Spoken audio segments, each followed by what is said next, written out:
The powers combined. Are you touching tips?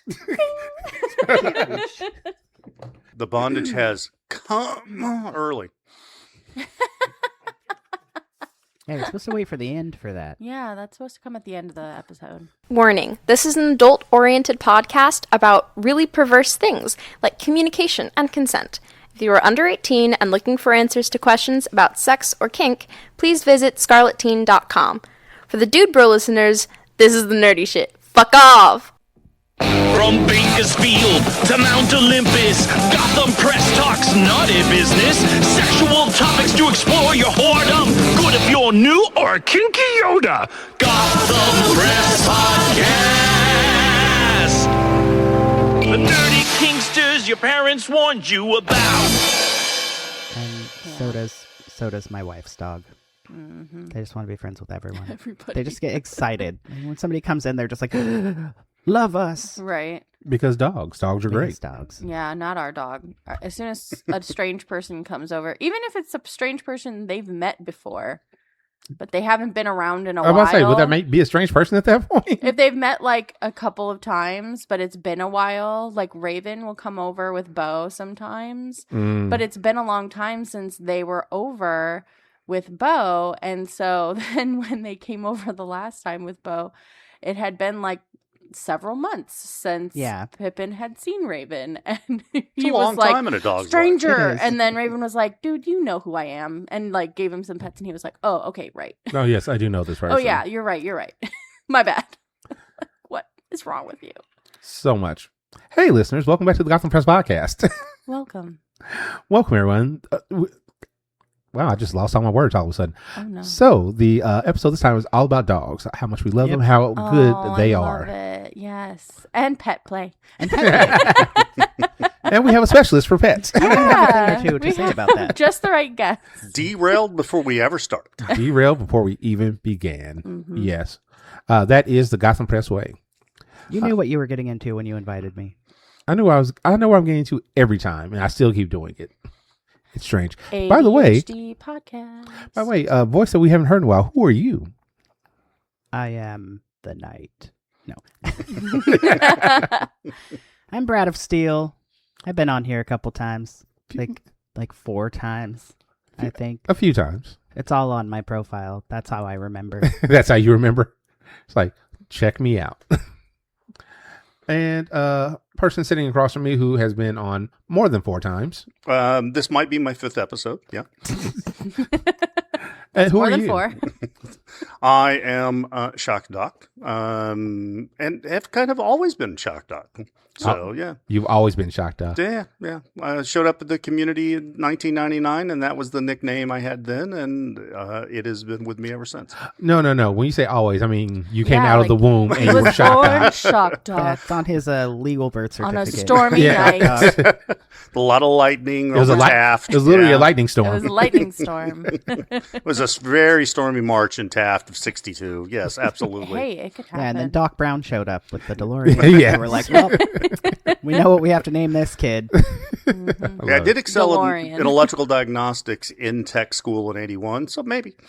I thought you were going to say 88. All right. And lovely voice over here. Who are we listening to? I am not your princess. You're not my princess? Nope. Okay. That's not my princess.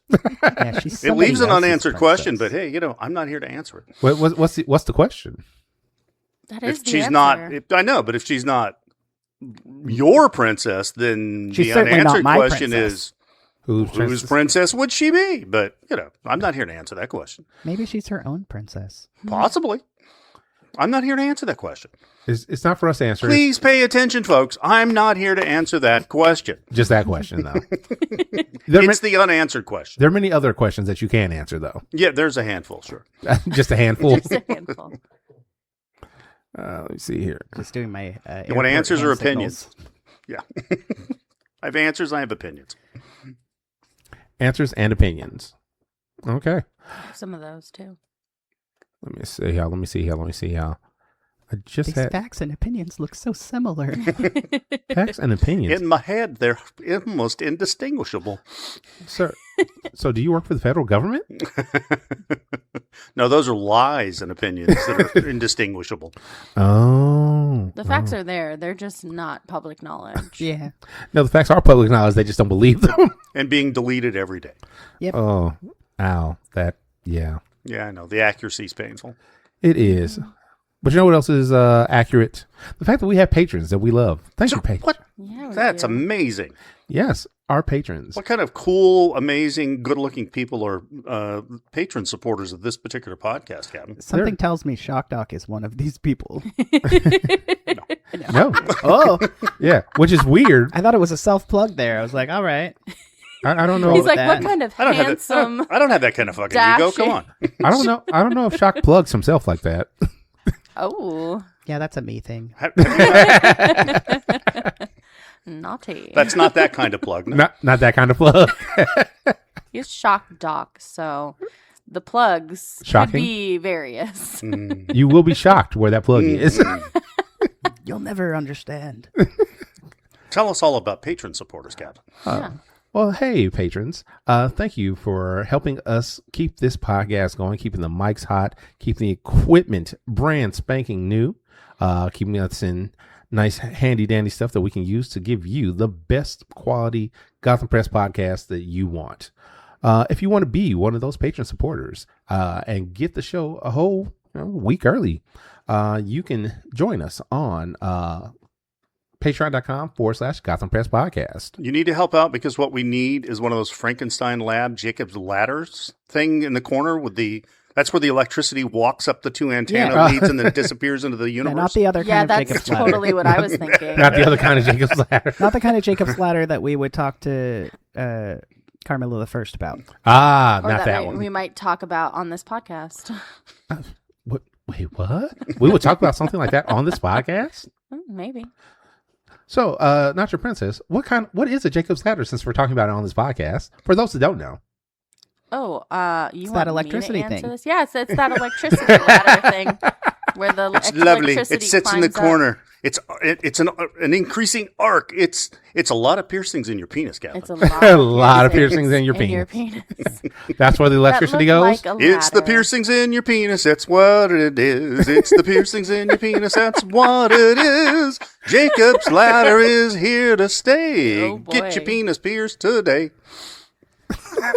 Sorry. Oh my. Sorry. Don't apologize for that, Jack. That was Oh, great. never. You just made a theme song for Jacob's Ladder. Love that. Just play it in every piercing shop. That's going to be the new Gotham Press podcast theme song. So, I have to remember this. I'm going to have to cut that, clip it, and put it at the end of the episode again as the Yes. outro. Absolutely. It's perfect. And for every episode from here on. That's just how it ends every time. No, every Yeah. episode the shock is on specifically. Right? Definitely going to be apologizing to the universe later. No, you would never do that. The universe doesn't need your apologies. So Just- about our patron supporters. Yeah. How about those? Oh, yes. So thank you, patrons. You can be one of those patrons for as little as $1 a month. But if you do want the show a week early, you're going to have to go at least $5 for that. Ooh. Let's see. What else we got? Well, we've already talked about the new voices on the mic this month. Oh, sponsors. We're going to start off with the one, the only, the Thief's Touch. That guy who makes amazing floggers for everyday use. Mm-hmm. So, who all here has been happy with their Thief's Touch flogger? Me. I was going to say show of hands, but you can't see our Yeah, you can't see the hands. The hands are up everywhere. It's amazing. Wow, World- so many hands. Why are people outside of the window raising their hands? How did they get out there? People on the This is our street are fenced-in raising their backyard. hands. This speaks to the quality and the artwork of a Thief's Touch flogger. You know what? And how? Yes, I agree. Thief has touched us all. Thief has touched many. Some unconsensual. No. No. Never. Don't say that out I loud. didn't even finish the word. Don't That say should tell you. Wrong. Retraction. Incorrect. Read It's A always little Right. black bar over the word that I said there. Okay. God, wasn't expecting that. Let's see here. And next, I don't know. We almost never talked about this person. Steel Brat Pacis. I wonder, Shock, do you know anything about Steel Brat Pacis? I know that stunningly, the attractive and qualified patron sponsor of Steel Brat Pacis might actually be with us today on the podcast. Now, who could that possibly be, I wonder? I have no idea. You have no idea? It couldn't possibly be someone who started making their own passies and then was like, hey, other people like these and maybe I should make more of them and do them custom instead of only doing pre-made ones that people then have to buy what I think is cool because I have weird taste. Because you have weird taste. I have weird taste. Well, But yeah, so it's fully custom adult pacifiers, which are useful for a multitude of things and were originally designed for people that grind their teeth at night. So an interesting thing. I've had people purchase them that are not age players and not littles, specifically for things like that, which is fun because they're like, well, I got to use it anyway, so I might as well have it be cool looking. Actually, I just wanted to make affordable, custom adult passies because I saw that a lot of the pre-mades and things were really expensive, and I just wanted people to be able to have it be accessible. And here I was thinking you were going to say you want to do it just because of the artwork, the artistry of it. No. No. No, I do art for that. You do art for that. But your passies are works of art. I've seen them. They're collaborations. Collaborations. Well, yeah, you work with the people that want them so they get their custom passy. Exactly. And then no one has the same one. If somebody does have the same one, like, It's just the Spider-Man meme. it's just a Spider-Man meme at that point. How can they reach you? You can find me on FetLife under Steel Brat Passies, on Instagram under Steel Brat Passies, and also on Facebook under Steel Brat Passies. Oh, you're on Facebook as well? Ooh, also on TikTok. Under Steel Brat You can literally Passies. find me everywhere at Steel Brat Passies. Steel Brat Passies. All right, and let's see here. And finally, on the list of sponsors, we have the Dom Council. Mm-hmm. We actually have one of them in the audience right now. He's just kind of sitting over there, nodding his head like, yes, dominance. In a very Domly way, just nodding his head. Yes. Yes. He's here because after we finish recording, he's hosting the Dom discussion.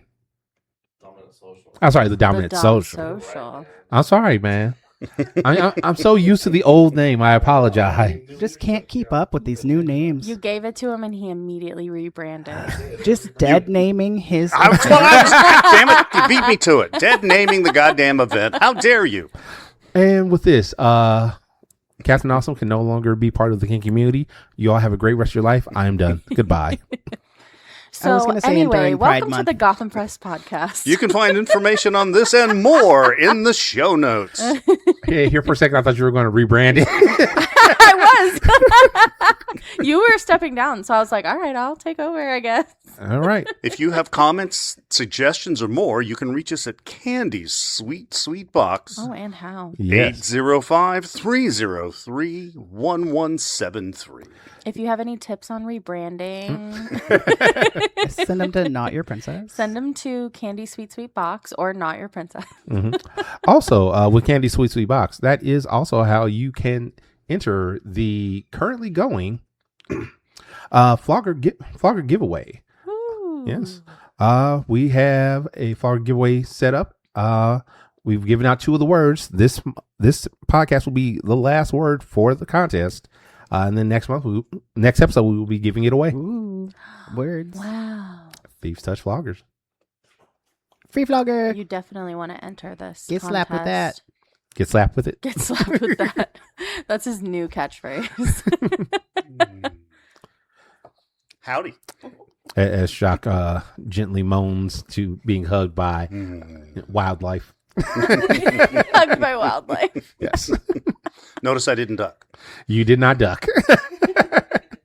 But you did goose. Oh, no. That was funny. It was a secret goose. Secret It was a goose. secret goose. Well, hey, everybody. Welcome to the July episode of the Gotham Press podcast. We have a full roster on the rundown today. First things first, I want to start off with this. As a gamer for most of my life. I can see the sadness in his eyes. Yes. Yeah. Glistening with unshed tears. I've been used to always having the option of physically having a cartridge, a disc, any. We have an audience member Raising their fists in mental anger. breakdown in the audience right now. Yes. So Shoney. Shoney. Yes, Shoney's. Show me your That's Shoney. for shittier Sony. Shoney. Yes, shitty Sony. Sony has announced that they will be shutting down production of physical media in 2028. Oh, damn. That means you will no longer own your games. You bought it, you can download it, but you don't actually own it. If they decide, hey, you know what, we're just going to take that off of our server, congratulations, you don't have that anymore. If they decide that your account is an issue or something happened and they completely delete it, guess what? You no longer have your game ever. There's been a lot of chatter on this online, and there are petitions with thousands of people saying, like, what the fuck is wrong with Sony at this point? I am pissed about it myself. I've gotten off of the physical media stuff a few years back just because physical media takes up space that I don't have. Mm-hmm.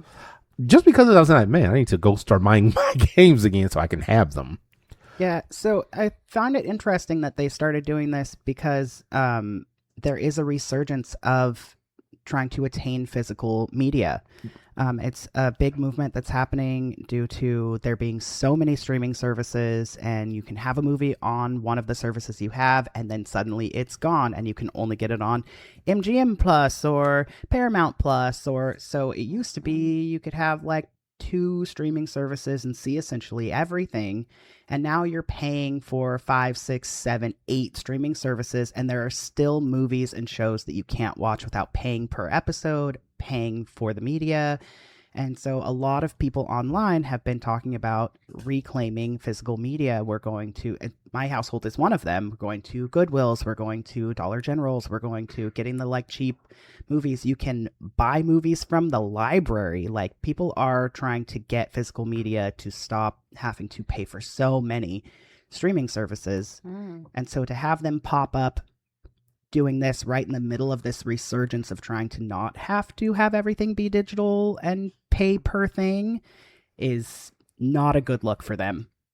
And it also falls back into, I've seen a couple memes on this now, to what Microsoft tried to do years back. And someone was like, oh, hey, by the way, here's how you trade your games with your friends. You just hand over the disc and they can borrow it. Yep. Whereas this is way back in 2015, 16? Maybe even before then, whenever the Xbox One came out.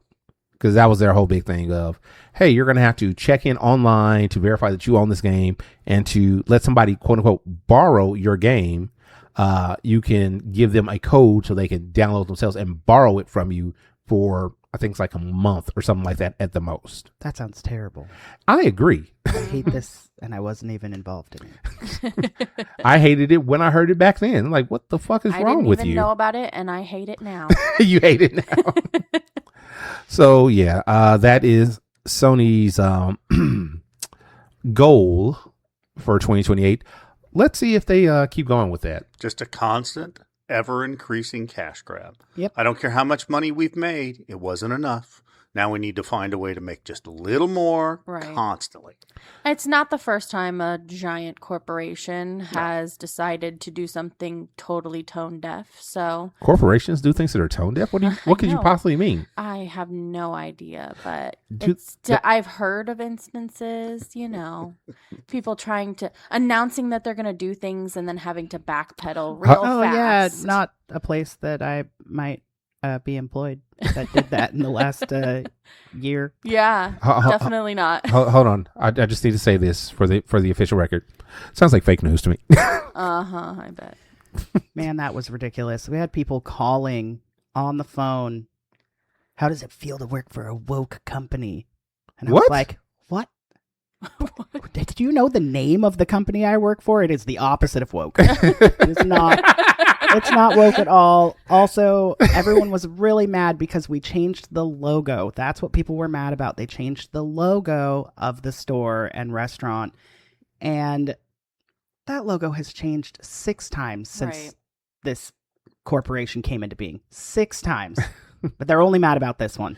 I wonder why. People hate change. I think it had a lot to do with the fact that everything is everywhere now. You can't, like, it's all over the internet. It's everywhere. You can't just, like, quietly do something anymore. It's everywhere. So back when, the first time they changed their logo, it might have been in the newspaper, but probably not. It was not a big enough thing. Like, there wasn't so much focus on every little thing that happened in every... It was just the hot gossip in the town for a couple days. And then it was gone. It was over. It probably would have been somebody driving past like, oh, they changed their stuff. Right. Okay. And just moved on with their life.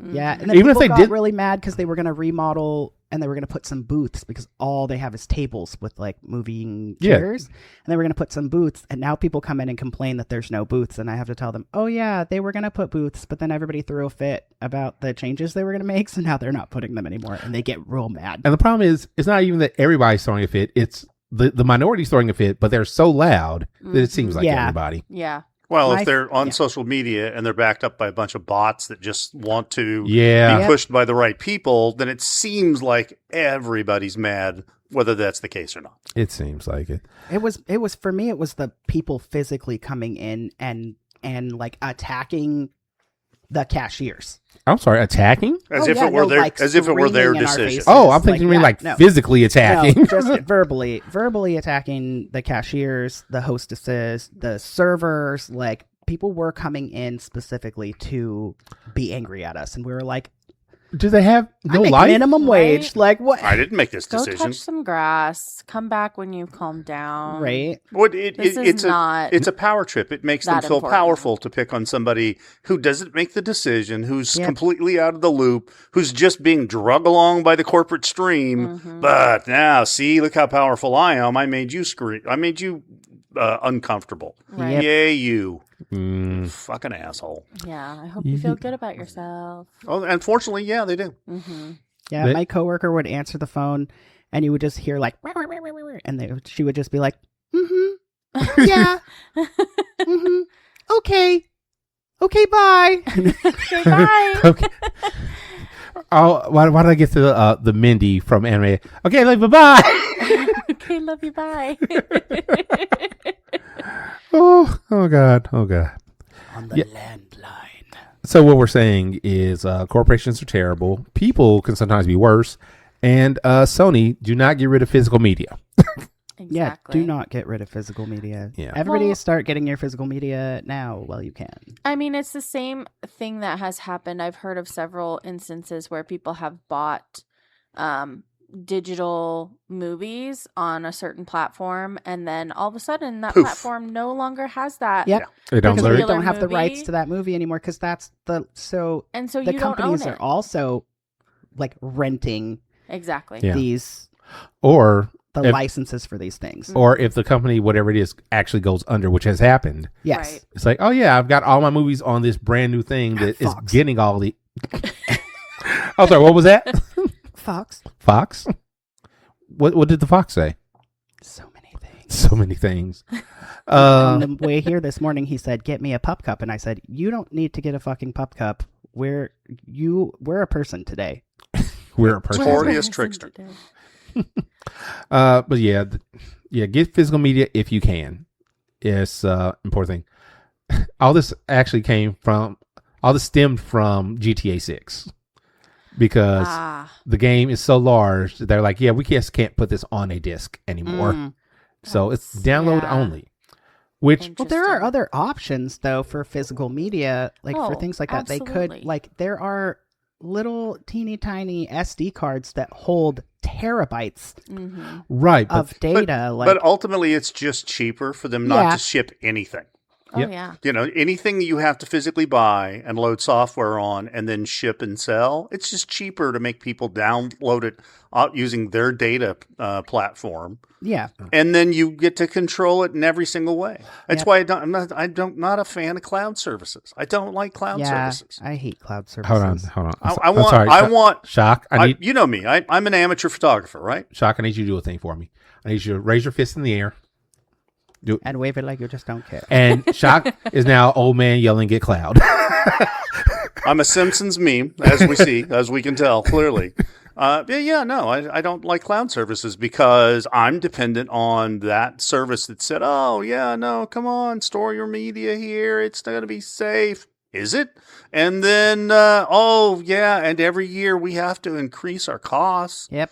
And then what are you going to do? You're going to download 9 terabytes of fucking photographs and put it back on your... No. You're just going to be paying us for the rest of your fucking life. I don't trust them, and I don't like them. I like that stuff sitting on a hard drive, a series of hard drives, in my house. That's what I like. Yeah. What I was going to say is, as far as I don't want it on Microsoft OneDrive. I want it on the hard drive on my computer at my house. Hank Hill. Hank Hill. What was I say? Just want a picture of a goddamn hot dog. King of the Hill. If I could derail us for a moment to Again? talk about something also having to do with physical media and the cost of creating it. If anybody's seen Iron Lung, created by Mark Fishbaugh. I've heard of it, but I have not seen it. Markiplier on YouTube. Self-funded, self-produced, this whole movie based on a game that he really enjoyed. Mm-hmm. Fantastic movie. It was only supposed to be, he split the profits with all the theaters that played this movie. So every theater that played this movie, he gave them half the profits. Oh, that's amazing. That never happened. Yeah, he gave them half the profits. And then some of the theaters, he bought all the seats out, and then let everybody that wanted to come and see it for free. Oh, wow. So anybody that tried to buy a ticket, they were like, here's your ticket. Just gave them a ticket for free at several theaters.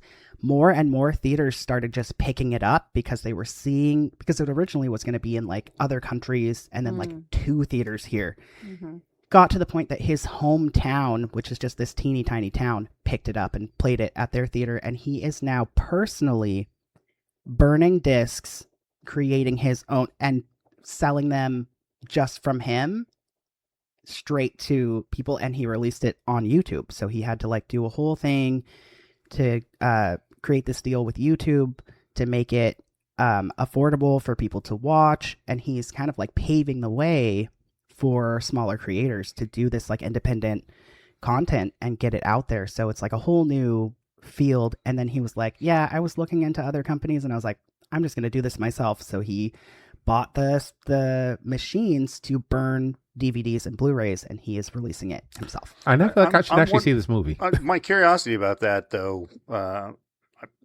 obviously that's very creative, but where did he get the back-end funds to do that? So he's been a YouTuber for a really long time. He's already got the money. He already had money. Yeah, he had a lot of money. He spent, I want to say, multiple millions of dollars on this out of his own pocket that he had earned from doing YouTube, essentially.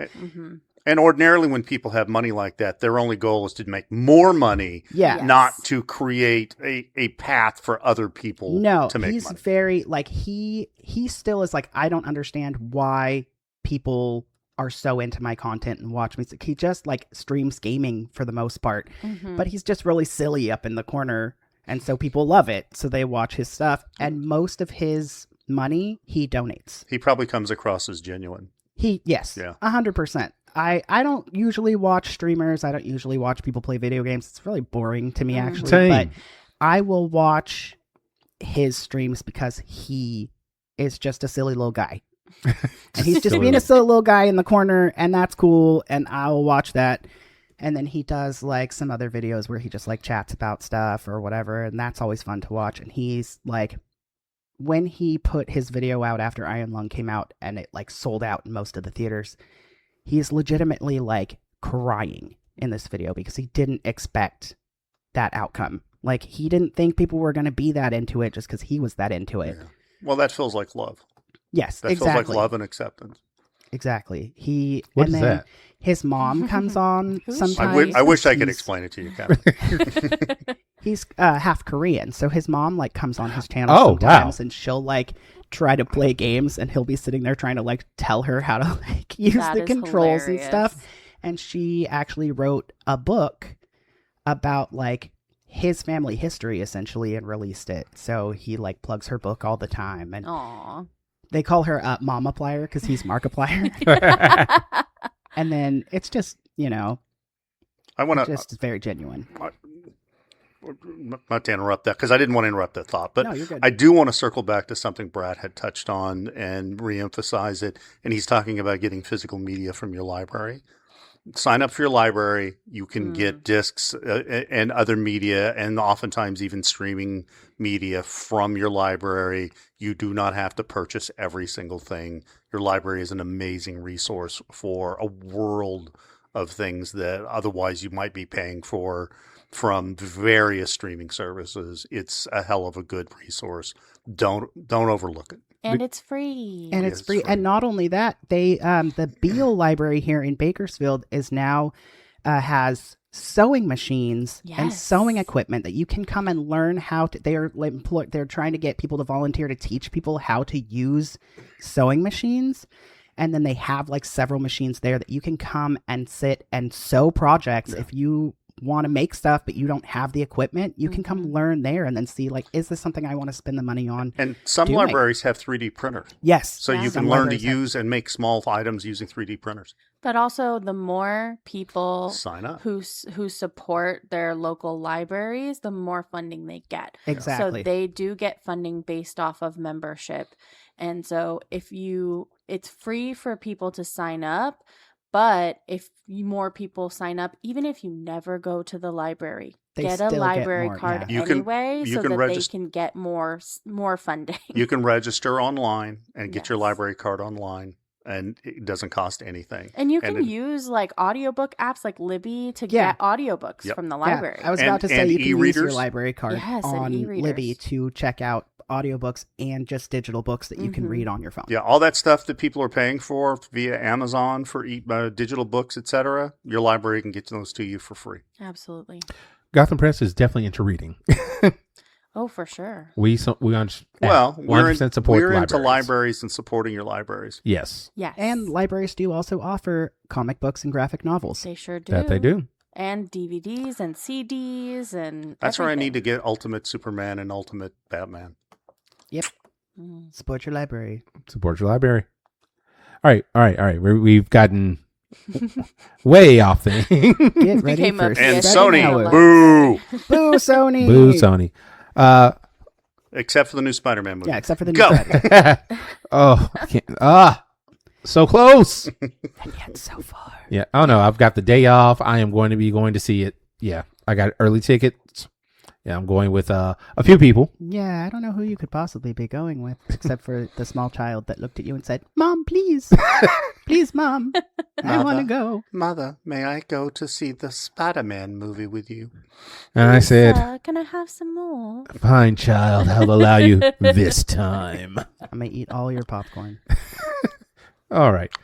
Speaking of movies, though, let's talk about a movie that did come out already. I want to get everybody's thoughts on Supergirl. It's super. I enjoyed the Did you fuck see out of it? I did not. You didn't? I saw the trailers. And what were your thoughts on the trailer? What? I thought it looked good. Okay. I haven't gone to see a movie in the theaters since last December. What movie did you see? Wicked for Good. I didn't. And that was because it was something that my dad and us had gone to see the first Wicked Mm-hmm. the year before when he came to visit, and then he came to visit again, and so we were like, let's gotta go go see see the it. next one. I thought you were going to say it touched your theater kid heart. Oh, it always touches my theater kid heart, but also it was like at that point an annual Yeah, it start of an became a annual tradition. tradition. So we had to go to see a movie, and that one was out. So Yeah. that was what we went to see. But I haven't gone. I mean, it's tough because I used to work at a movie theater, and I used to see everything that came out. Me too. I also used to work at a movie theater, and I would go see movies that I didn't even think I might be interested in, just because, like, one, you got to go see them all for free. Yeah. And, That'd be a good reason. Like, if I have the opportunity to go see it, and I'm not like having to spend $1 million to see it, then there was a lot more media that I saw that I really enjoyed that I didn't think I would enjoy. Plus, I'm guessing you're intoxicated by the smell of fresh popcorn in the air all the time, and your decision-making capability is really, popcorn, really that kind of impaired. goes moot. When you Yeah, I know. when you smell to work with a like place that had popcorn popcorn popper. every day when you leave work, it's just kind of takes. I didn't the eat popcorn joy for a I long literally used to time. work for an electrical repair outfit, and we had a popcorn popper in the lobby, and we served popcorn to people. They'd come in and get free popcorn and a 15-cent Coke, because we had an old-fashioned Coke machine. I'm sorry. So I was around it all the Hold time. on. I'm sorry. How much? 15 cents.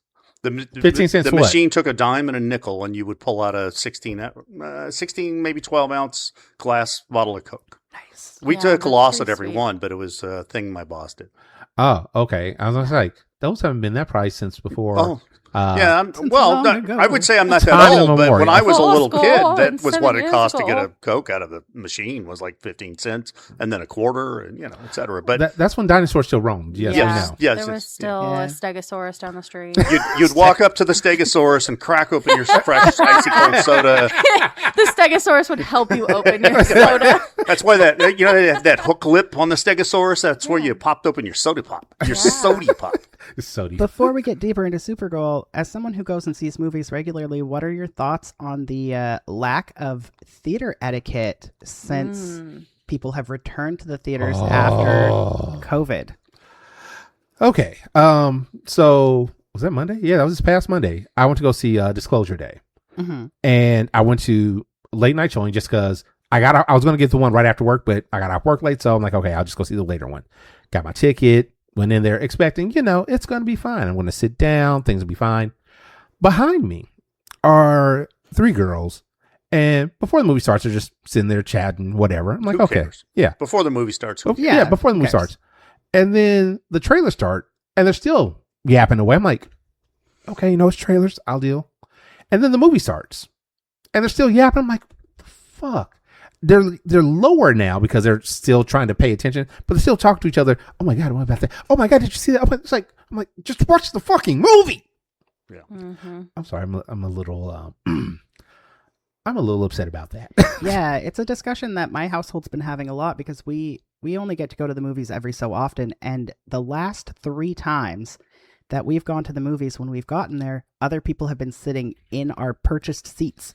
Oh no. Oh, boy. No. One of the times, What a faux pas. the theater itself double sold our seats. They sold our seats to someone else.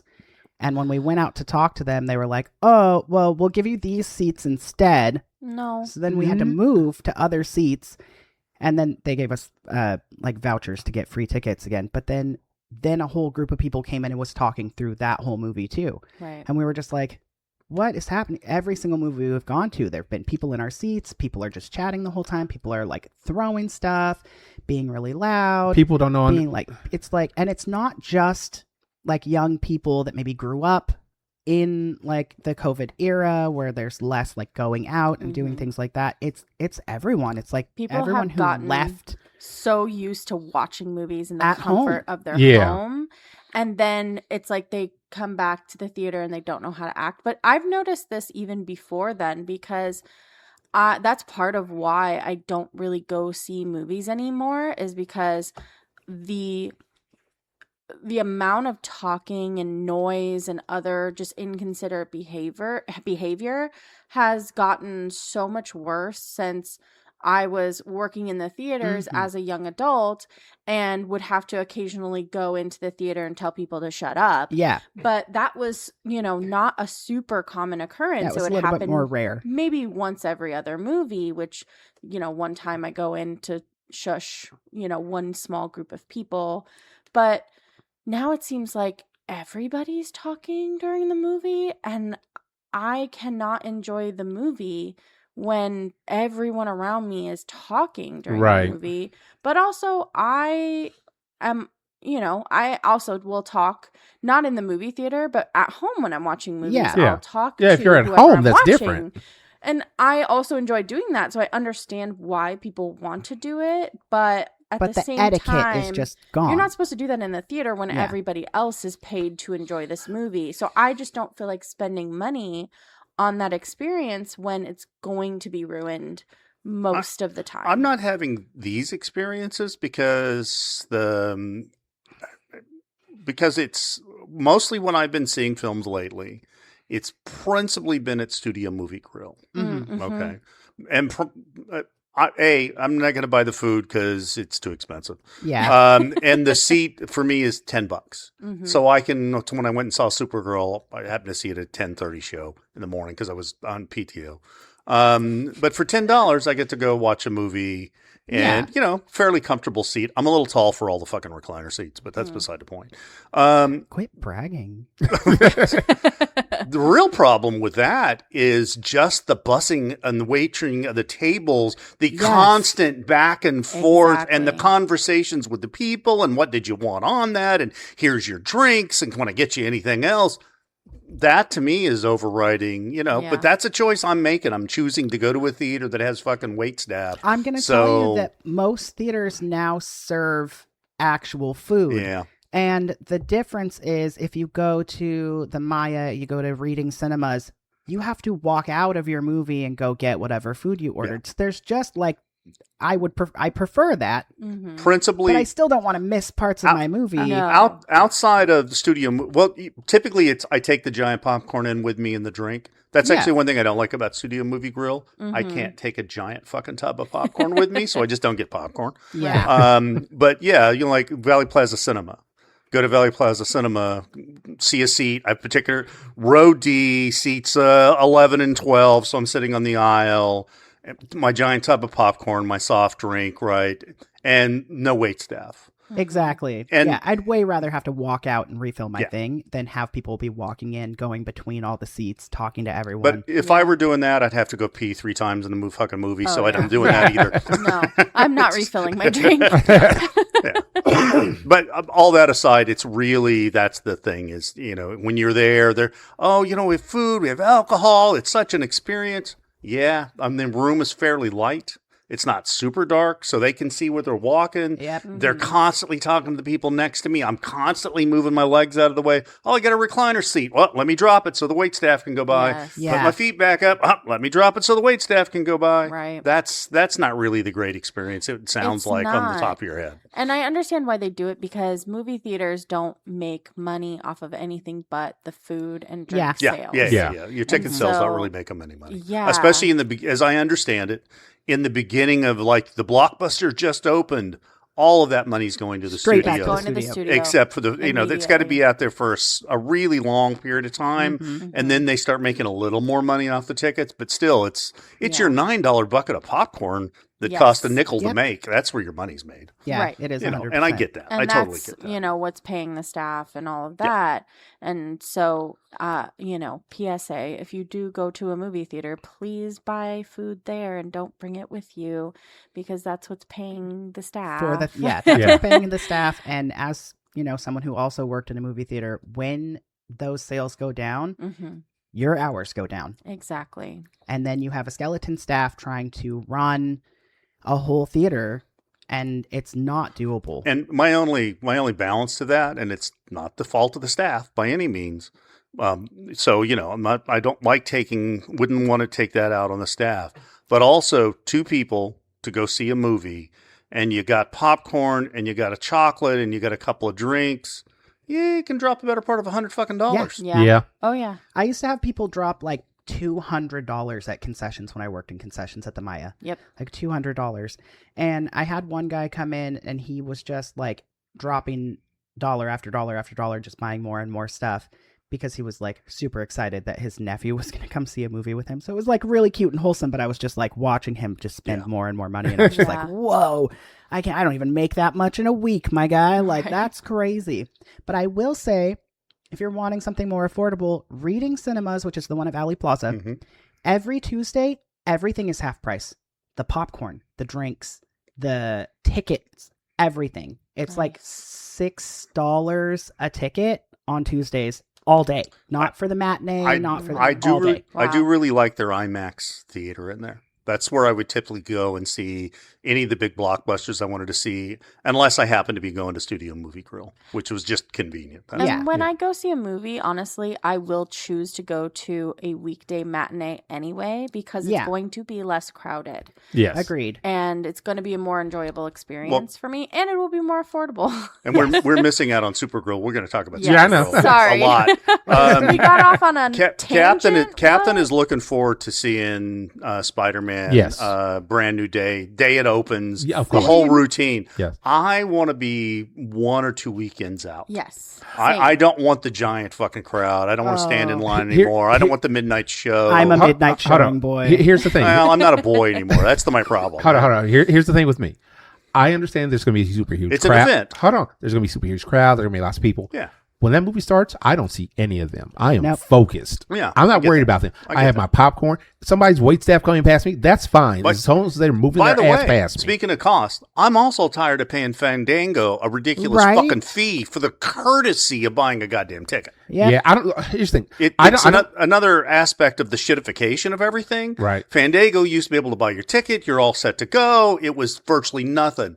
Now it's like another $3 a fucking ticket just to get a ticket. Even if you Fuck buy you. it directly from the theater's website, they charge you a fee. Yes. Right. There's like a $2 fee for buying your ticket online for Reading Cinemas and a fee But at if the I- Maya but for if- buying your ticket online. But if I walk in the door and buy the ticket there, Yeah. there's no fee. Exactly. So fuck it. Correct. I'll go when That's it's what I less do. busy and go pick out my ticket and buy it right there. Yeah. Right. Like That's what we did for Supergirl. We went and we bought our tickets, and then we went home and like ate something, and then we went back and went to the movies. Yeah. Like, I was gonna say, for me, I don't spend money well. That's okay.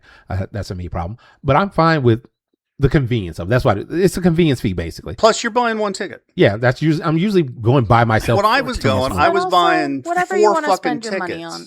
Huh? And That's your I was buying prerogative. 4 Yeah. tickets. Well, yeah, you're and buying- it's you're buying for $3 a everybody. pop, right? It Yeah. was like, the fuck is this nonsense? Yeah.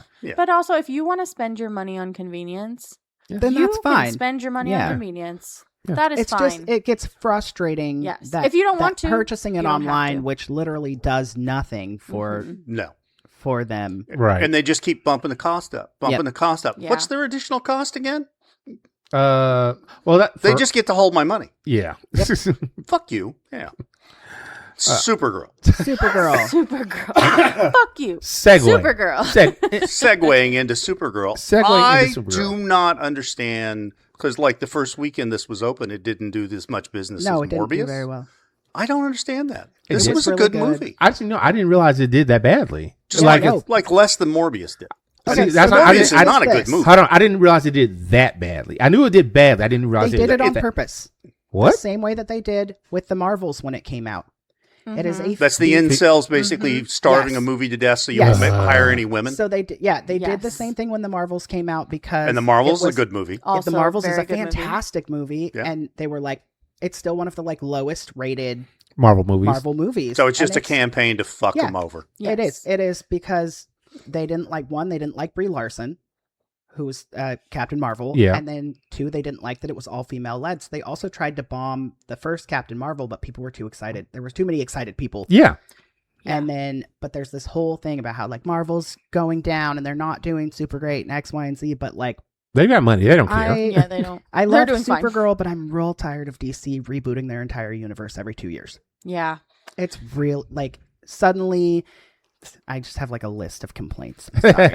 You're gonna have to get ready for this. Look, I'm the biggest Zack Snyder fan there is. If you've, God for help you, if you've ever listened to me on this podcast, I like the Zack Only a Snyder couple stuff times. that many other people do not like. Giant fan. One of the solid pieces of media I bought is the Zack Snyder copy of Justice League. It's sitting in fucking cellophane on the shelf. The 4-hour one. So then when it disappears from the cloud, I still Right. have my own goddamn copy. Yes, the 4-hour movie. Yes.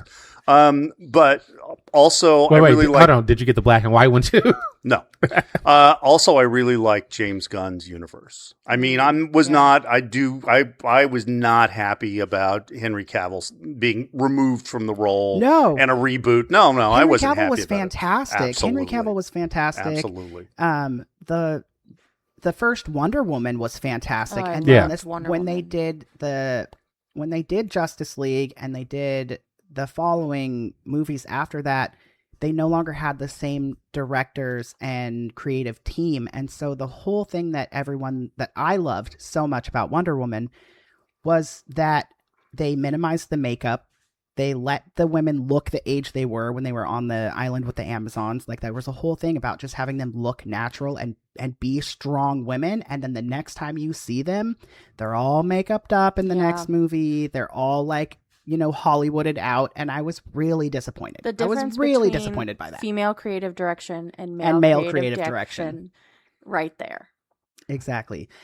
I really liked Supergirl, but there were a few things that I was just like, why? But I feel like even when you're reading comics, there are a few things that you're just like, that Why? doesn't make any sense. Why would Right. you Yeah. do that? Right. But they can easily retcon that in a comic later on. Like, Yeah. this is why that This was is a why thing. that happened. So some of the things were like the ease with which they were murdering the young girls that they were supposedly taking for their brides. Part of the bride, right? Like, if that is a commodity, that is a thing that they are struggling to get, that they are having to steal and kidnap these girls. They would not just be like, oh, they're running away, kill them. The only logic I could come up with that is they're doing it as a punishment and to send a signal like, don't ever fucking defy us. We'll murder Yeah. everyone you love. So they killed the parents, and then he had the girl right there, and then he killed her, and I was like, Right.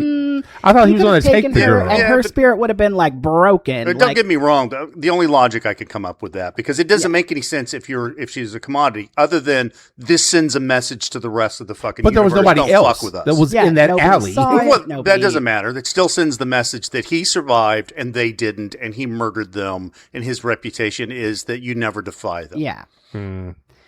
And then the other thing was that there are so many cartoon references that they could have made.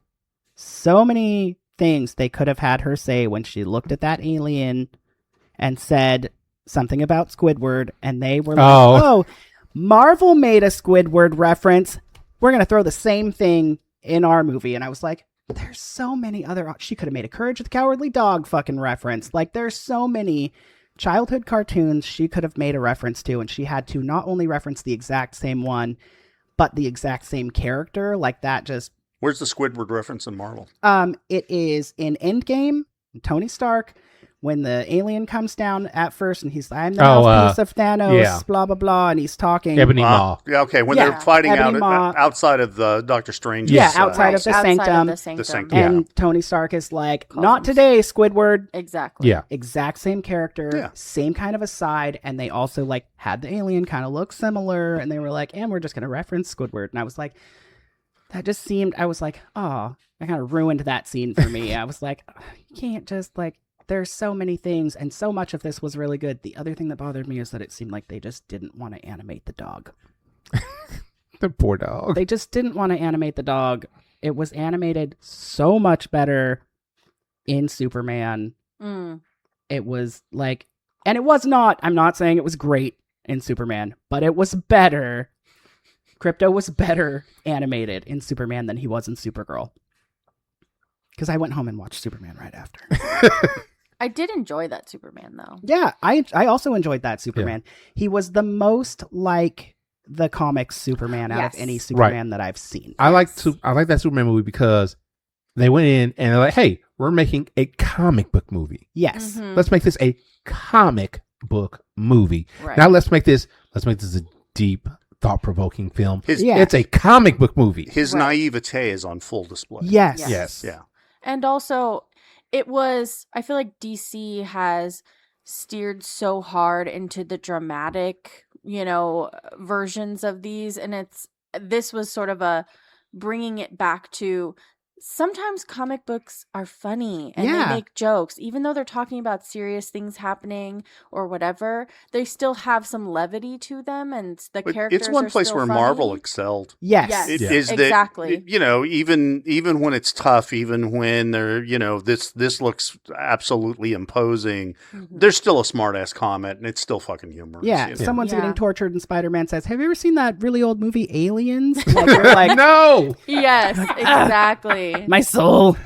I do think that part of the reason why Like, I didn't even realize Supergirl actually had come out. I saw a trailer for it a long while back, and It was very quiet. There was like not a that, lot I feel of like, publicity. is part of the problem. It's not even just that, like, you know, the incels or whatever are trying to tank it. It's the studio itself is trying to tank it in a way, because I saw tons of stuff about Superman when it came out, and I went and saw Superman in the theaters. I didn't even know Supergirl had come out because they were not advertising it anywhere near as much as Superman. It seems to have a tie-in with multiple food franchises, though. Yes. Yeah. Yeah, I see ads for Yeah. that in that aspect all over the place. Oh, I Yeah. haven't even seen that. I specifically wanted to see it because of the lead actress. Mm-hmm. Because big Game of Thrones fan. Yeah. The last season doesn't exist. But House of the Dragon, very good so far. Some big issues that I have with that, but like talk about that later. We can do another episode. It's another where episode. me and the Naked Switch just talk shit about Game of Thrones, but not today. Ultimately, I enjoyed this movie very much. I liked it. And I was confused as to why more people weren't seeing it. I was there. There were 3 of us in the theater that morning. It was a matinee. It was the middle of the week. It was before the holiday weekend. Yeah. But still, there was only 3 of us in that showing. So I was gonna say. So for me, some of the things I didn't. I'm not saying didn't like, but was like a little bit confused by in the theater.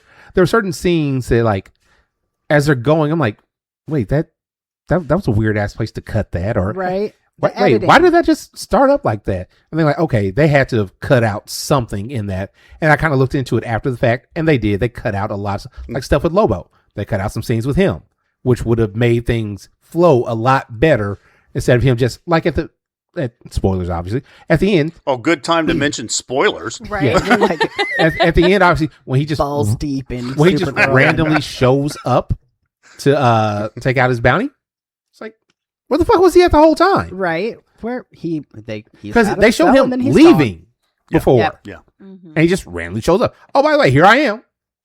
Where'd you come from? Why? Like a hurricane. His part of the movie was inconsistent. Very Yes. much so. Yeah. And I am not he was the great. huh. He was. I said which sucked because he was great. Like he played the role. Oh, yeah, he Jason wanted Momoa to play played that the role role. fantastically. But again, with the constant rebooting, it's like, yep, just ignore everything that happened before and the fact that he was Aquaman and he was in Justice League and he was in like his own 2 movies and X, Y, and Z. That doesn't exist anymore.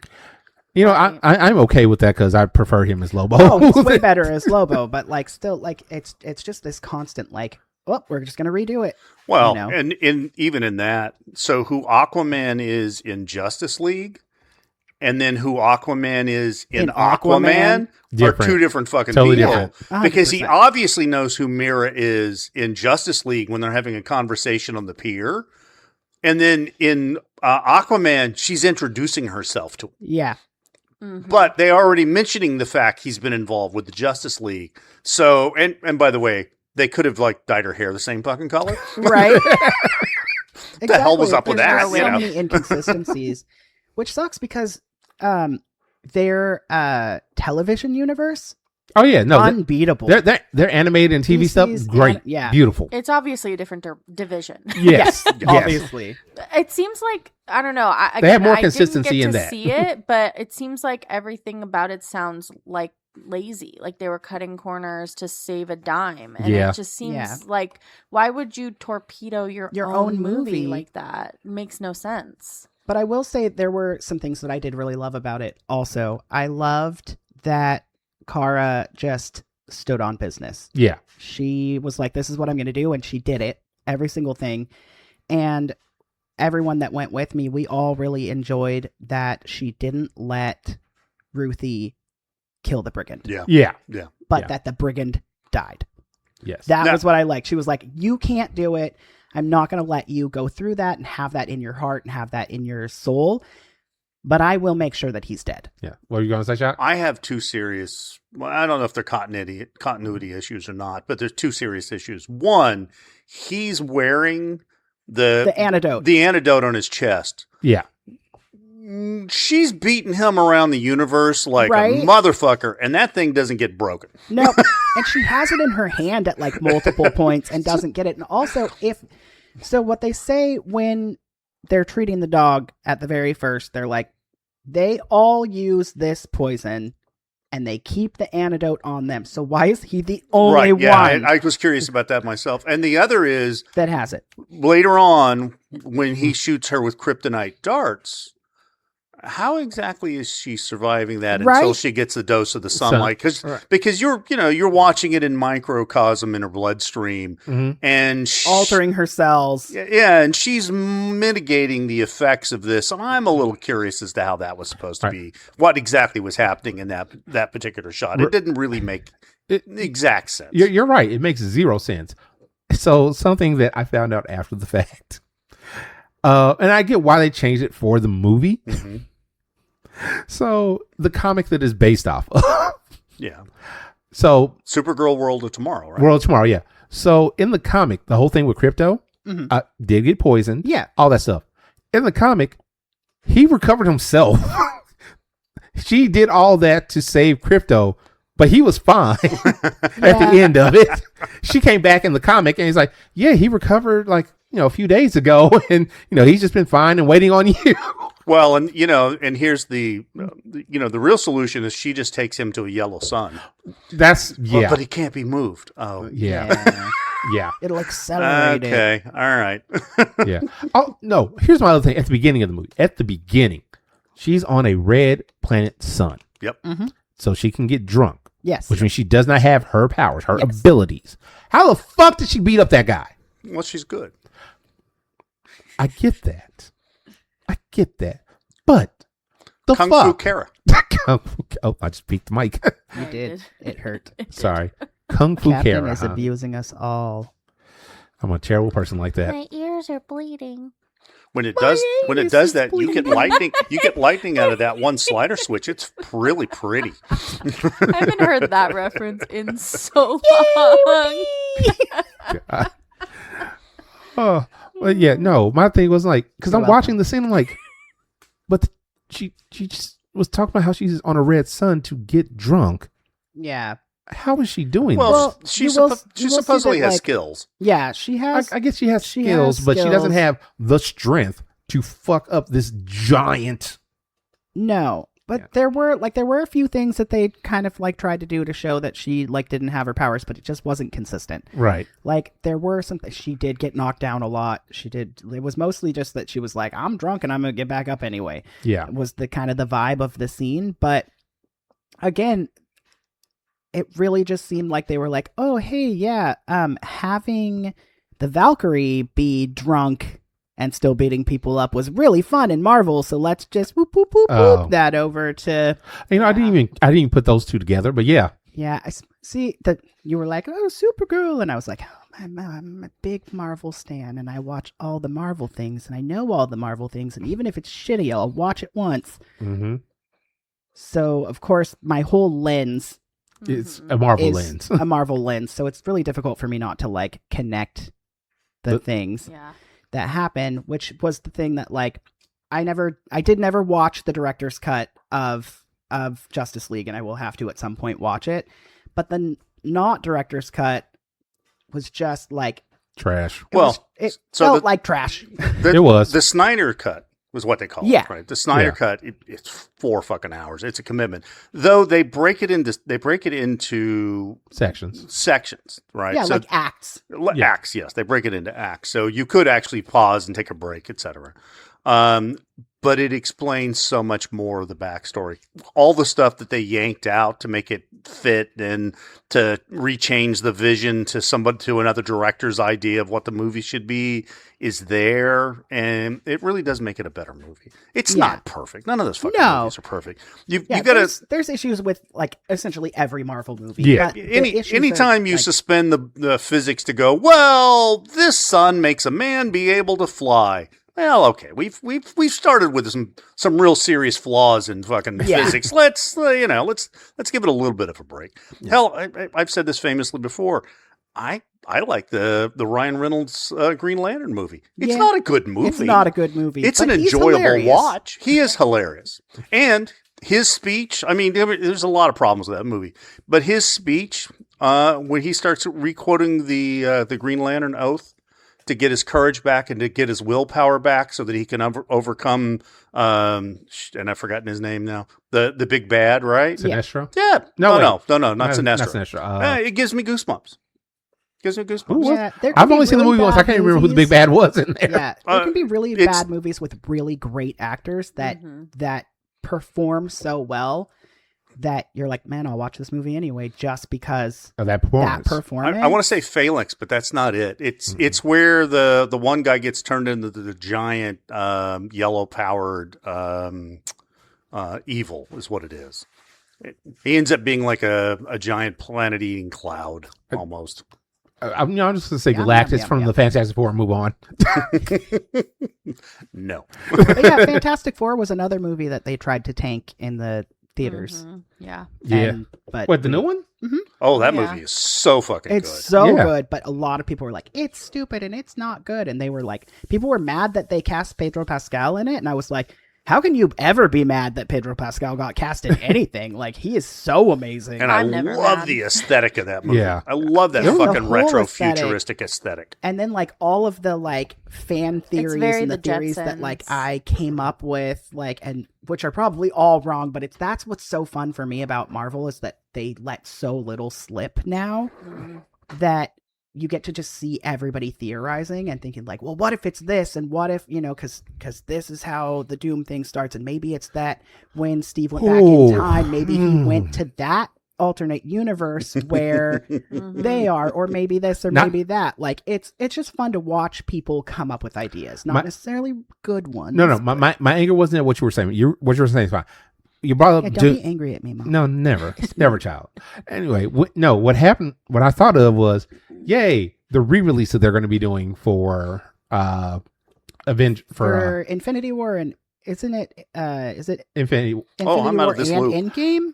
Yeah, so they're re-releasing it later this year. In the theaters? In Yes. theaters, Okay. before Doom comes out, because they've rewritten sections to make that coincide with Doomsday. Mm-hmm. Yeah, so there will be scenes Interesting. that weren't in it before. Well, that's what James Gunn did with the first season of Peacemaker. Mm-hmm. When you get to the last scene, Yeah. he's taken out the original Justice League members and substituted them with the With the Justice Gang. Yeah. And I'm like, the fuck is this? No. Okay, here's my thing though.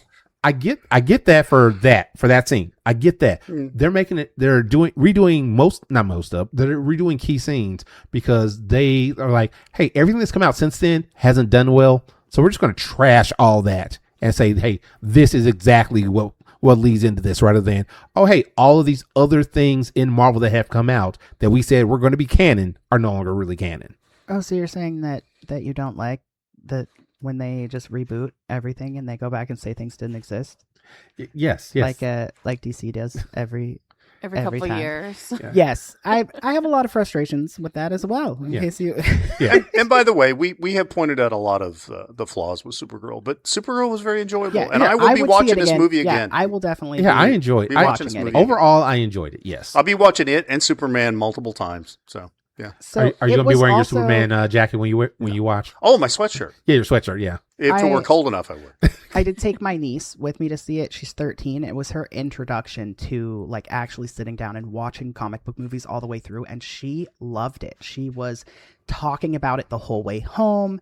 When she was asking us questions about the lore. That She speaks was, volumes. And Yes. then we went home and we watched Superman, and she sat and watched Superman with us, and she was like, oh, okay, well, why is this happening and why is that happening? And she fell asleep because she didn't want to go upstairs and go to bed because we had Superman on. And like that. That's a great. And the next yes. day she was like, what else can we watch? And so I started showing her the Marvel movies, and she was just, and then she was like, you have a t-shirt I could borrow? And I gave her my Stark Industries shirt, and she was like, this is from the movie. You have a shirt from the movie? And I was like, you have Oh my no God. idea. I have bags, I have shirts. That is I have beautiful. everything. I got pins. A she was fan just is like, born. wow. Well done, child. Well I done. also found out that her dad's been showing her horrific horror movies. Like, he Oh. showed her Obsession. and I was like, this is a 13-year-old child. Like, I haven't seen Obsession. oh, it's not for 13-year-olds, that's for sure. I have seen Obsession. It is amazing. Here's the But thing. it makes you so uncomfortable, and that's what makes it amazing. Here's the thing, though, for me, for someone that grew up in a time before now. I was also watching Land horrifying movies when I before was that young. time. Yes. I grew up in the land before time. That's correct. No, my thing was because I remember being young and seeing horror movies on TV. Just like Child's Play. Yep. Went to the theater with my mom to go see one of the Friday the 13th movies. Yeah, but if you watch one of those movies now, Mhm. and then you watch one of the new horror movies that have been coming out, it is vastly different. It is different. It is vastly different. Like that, those horror movies, yes, they're scary, and they were scary when I was young, and they were scary when you were young. But the things that are coming out in movies now are so far beyond. Are we saying scary or just inappropriate for? Both.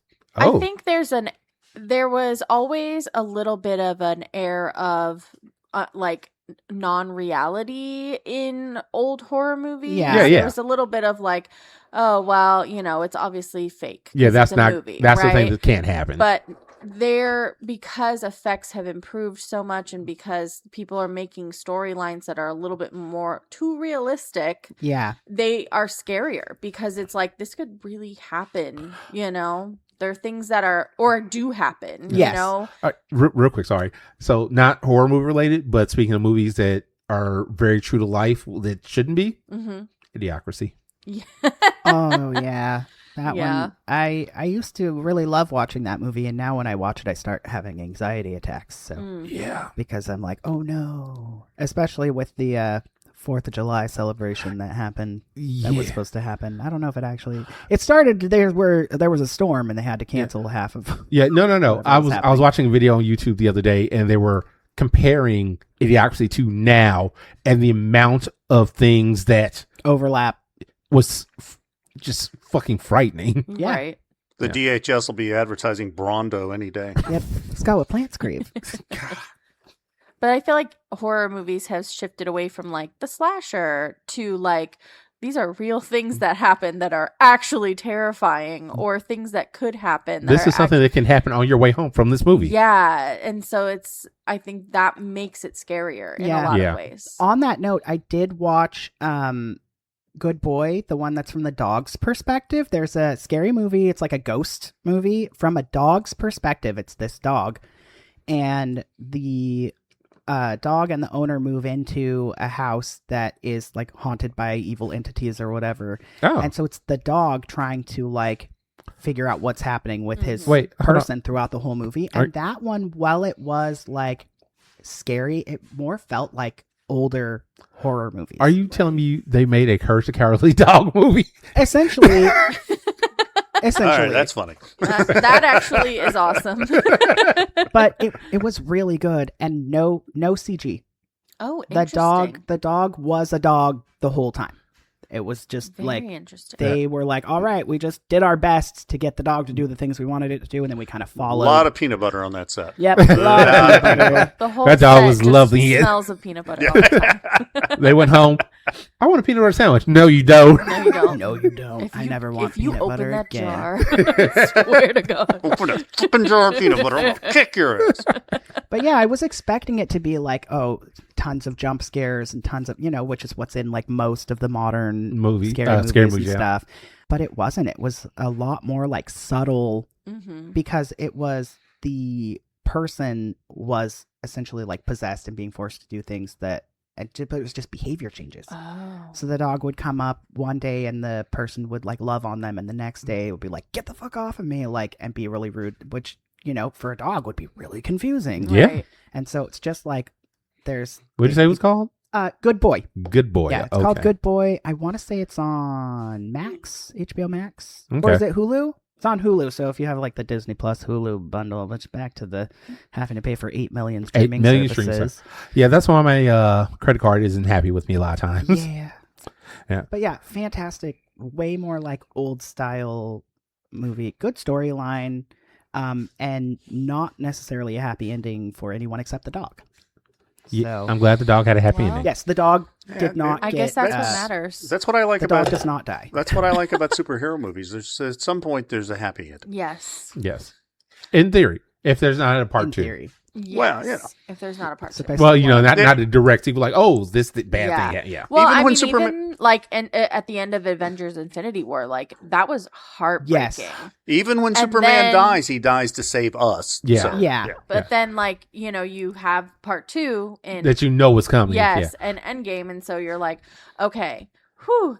And then at the end of that, you're like, I feel good, but I can't watch one without the other Here's my thing. because the end of Infinity War is so hard. To I'm watch. still upset with one thing about Black Widow? the end of Infinity War. No, not even Black Widow. I love When- Scarlett Johansson, man. Jesus. I know. But when the movie was in, when they had all that silence, Mhm. and when the credits start, they have this loud ass blaring. Yes. They could have just left that in They could have silence. just left Yeah, that they in should have silence, left and it it would have silent. been. Had they left it even silent, it more would have hit impactful. so much harder. Yeah. Because at that point, it's like, because when they started the music, like, oh, okay, it's over. Not, oh my God, what the fuck did I just watch? What just Yeah. happened? You're All like, these "Wait, people. What? Yeah. They Yeah. lost?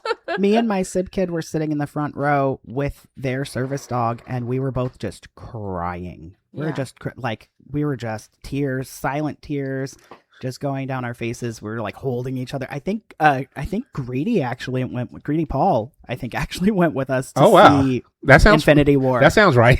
Yeah, we Yeah. went to I was working at the Maya still, so we went to the Maya, and we were in the very front row, and it was like us and Greedy and someone else. I can't remember who the other person was, but we were all just like sitting there, like shell shocked, like Yeah. with and there's not a lot that causes that visceral of a Reaction. to the audience that's been coming out. Right. You know. Yeah. Yeah. But yeah, that's my one major thing with Yeah. the end of that movie. Yeah. There needs to be zero is fair. music through the credits. Just Yeah. let it be silent. Let Yeah. people sit with what the fuck just happened. Exactly. Well, and an alternative of that is silence and then slowly some kind of light musical, Some- Yeah, sad just, like, musical score quietly coming builds in.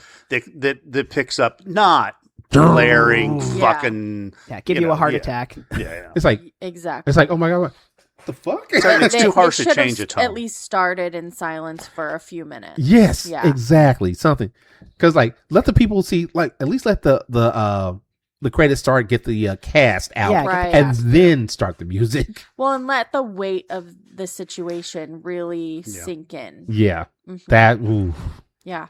Yeah, because nobody's leaving the theater after a Marvel movie, until Especially the not something credits like are that. over. Until they are at the end and they Yeah. get that very last Easter egg. Yeah, Yeah. like if I ever watch it, like when I'm at home, if I watch it again, when it gets to that scene, I literally mute the TV Yep, because that is, in my opinion, how it should have agreed. gone. Oh, I agree 100%. Speaking of that, anyone here can do the opening credits theme for X-Men 97? Go, Cap. Da-da-da-da. Da-da-da-da. Da-da-da-da. Da-da-da. Da-da-da-da. Da-da. Yeah. Yeah. Yes. Oh, the new Gotta have season. that OG X-Men Yeah. theme song just Yes. hits. And here's the thing with the new X-Men, they did so much. The OG, but they changed the opening just a tiny bit that throws me. Ooh. It's just a tiny. It's nothing that anybody's really going to key in on. But I listen to music in a way it's like you did. I hear that little change and it hurts my soul a little bit. Well, there's one episode where it's drastically different. Well, yeah, that too. That's the visual difference, and yeah, but they did a different song because it's so different, and I was okay with that. So yes, we're talking about X-Men 97, everybody. The new season came out last week. They dropped the first 3 episodes. Yeah, and it goes in straight from where season 1 ended. As it should. Yes. Much easier to do with animated series than with a live action series where there's so much production and stuff like that. It's kind of harder to make it look like everyone is exactly the same. Yeah, that's true. And your 12-year-old main cast star is now 15 and Yeah. doesn't even look like the same human being. A quiet place. Oh, I thought he was talking about Stranger Things. No, Stranger Things too. Stranger Things, I feel like they purposely were like there were time jumps. Mm-hmm. So when the season ended, they were like, it's this time of year and it's this time, and then when the next season would pick back up, it would have been like several months. Right. Which, if you're thinking about preteens and teenagers, they can just in that time frame, but it wasn't quite enough, but it was a little bit better than a lot of shows do. Right. And movies like A Quiet Place and A Quiet Place Part Billy 2, where Batson. the kid goes from a child to a like full-fledged teenager, and it's supposed to be like the same day. We've had 2 Shazam movies, It's and now supposed he's to be the same 26. Yeah, I've never seen any of the Quiet Place movies. They're really good, aside from the age jumps. Anyway, X-Men 97. X-Men 97. Yeah, I am thoroughly excited. I'm really loving just the first 3 episodes, how they're building things in there. Oh, yes. Let me start at the beginning. Yes, there will be a few spoilers for this. So X-Men start off in the future on the first episode. So you're focusing on Scott, Jean, Storm. Who am I missing? Wolverine. Wolverine and Morph. Is it Morph in the future? Yeah, that's what I'm saying. He's in the future, isn't he? Okay. I thought he was. I don't know. I'm pretty sure he is. How dare you not know? How did I not know? Definitively. Definitively. So focusing on the X-Men, they did get pushed into the future, and how they're dealing with that. You had Morph is in the future because he was gonna play with Kate, Nathan. Just more airplane signals. I like how everybody's here. doing airplane signals to focus in on, hey, do this thing, do that thing, and I am understanding none of them. Yeah, Your you're not exits, skilled. your seatbelt. And now someone's walking like an Egyptian. Walk like an Egyptian. Yeah. In any event. Yes.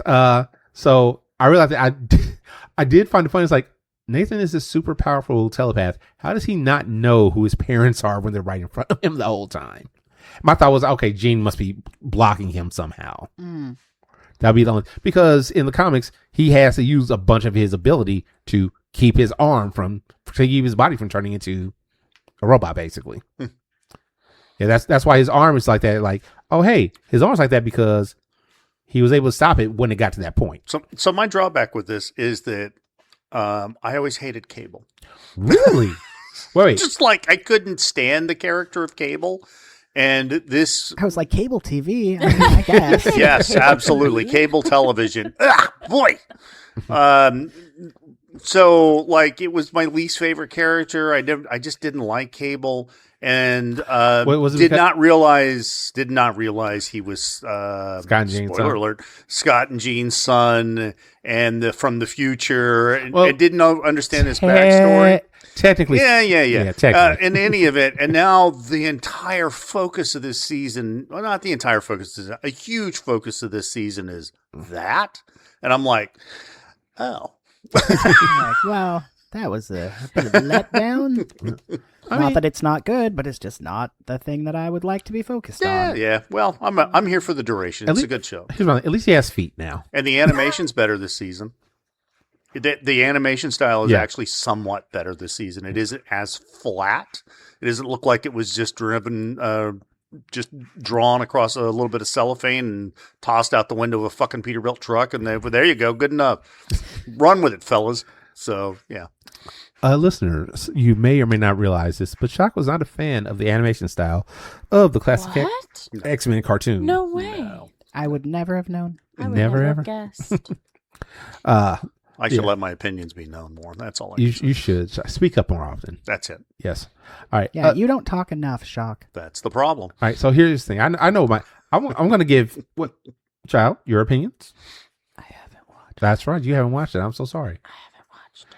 Yeah, I guess just me and you, Child. Just me and you, and I don't like maybe. Cable. I think I was the wrong half of this duo to be on this episode. That's okay. Wait, has he seen it? Yeah, he's watched X-Men 97. Oh, so he's not even up to Yeah, date. they're talking about the new season that just came out last week. I haven't watched any of it. I also haven't watched any of it. It's been on my to watch list, but I just moved and a bunch of stuff's been. I mean, it's been out for a long time. I'm just really bad at watching the these story. things. I know. The plot and the story, the writing is terrific. It absolutely is terrific. Yeah, I've seen nothing but good things about the story. I've seen a lot of my age group being really, really hype about it because the animation is more like older animation. Well, I mean, look at older animation. It was pretty crappy, but we still loved it. We watched It all was of just it. cheaply made. That's all. Yeah. That's all. And to recreate that I wasn't a fan of that. But again, the story was so good, it won me over in that aspect. Oh, yeah. Yeah. I mean, that's what it was. That's what it was back then. It was not necessarily the animation that made us all love the OG like X-Men cartoons and stuff. It was the stories. It Oh, was yeah. the stories and the way that they told them and the way they were able to tell them with the animation. The animation was choppy. It was not well done. It was, it's the same as like Storyboard this and huge, send it to South Korea. right. Yeah. I'm a huge fan of Full Metal Alchemist. I will watch the OG Full Metal Alchemist series over and over and over again. Mm-hmm. There are so many oversized feet and blob hands and just parts that you're like, what the fuck just happened? Why? I don't What is know happening why here? that happened or why is his hand 3 times the size that it should be, like X, Y, and Z. And then they made Brotherhood. There's not a blob hand in sight. Everything is in proportion. They worked so hard on Full Metal Alchemist Brotherhood, rebooted the whole thing, followed the manga almost to a T. There are some things that they swapped up because they didn't want the first episode to be the exact same first episode as the original series. Like, so Right. they added a couple things in there to like kind of give you like a little bit of a different story. yeah, and kind of trying to like give you a precursor or a what is it called? Foreshadowing Foreshadowing. of the bigger storyline that Why is does happening. Chekhov have a gun? like right at the beginning, they're like, there's something suspicious about Fuhrer Bradley. Like, Yeah. and in the original, you don't think there's anything suspicious about him until you get to that point. to the point where it actually the original show split from the manga. Right. That's where you kind of like learn. And I'm autistic, so I hyper focus on things, and that was my hyper focus. It got me through a lot of really hard things. So I've watched the original show like millions of times. I have almost all of it on DVD. Like, it's the whole thing. But Brotherhood just blew it out of the water. And yet I will still go back and watch the original series because it's so good. Here's my thing with the original series. I love it because they let you spend more time with certain characters. Yeah. And when things happen in the series, it hits a lot harder. Yes. Like Zack Snyder's Justice League. More time. Are you getting paid by Zack Snyder? No, but I should really send them a bill. 'Cause you're Invoice doing that a lot shit of out. promo. Were you on the campaign to get the Snyder Cut released? No, I don't know, because I'm not socially media active. But yeah. My problem is I simply want Akira quality animation to go along with Right. this amazing writing. That's all I'm looking for. Yeah. Well, so that's the point that I'm making. When they remade Full Metal Alchemist, they went hard Right. on the animation, and they had it matches the storyline, and it makes it so much better. But I still will go back and watch the original because it has a different storyline, and that storyline is also really good. And it has like a movie that comes after and some other stuff. People just chatting away in the background. Yeah, there's a of lot our, of background noise that Yes. might be coming through. Yes. I'm not. Well, we're recording here seeing- today in this laundromat. So Yeah. You I know, was trying to send Yeah. my intrepid adventurer to My open my the intrepid dryer. hero.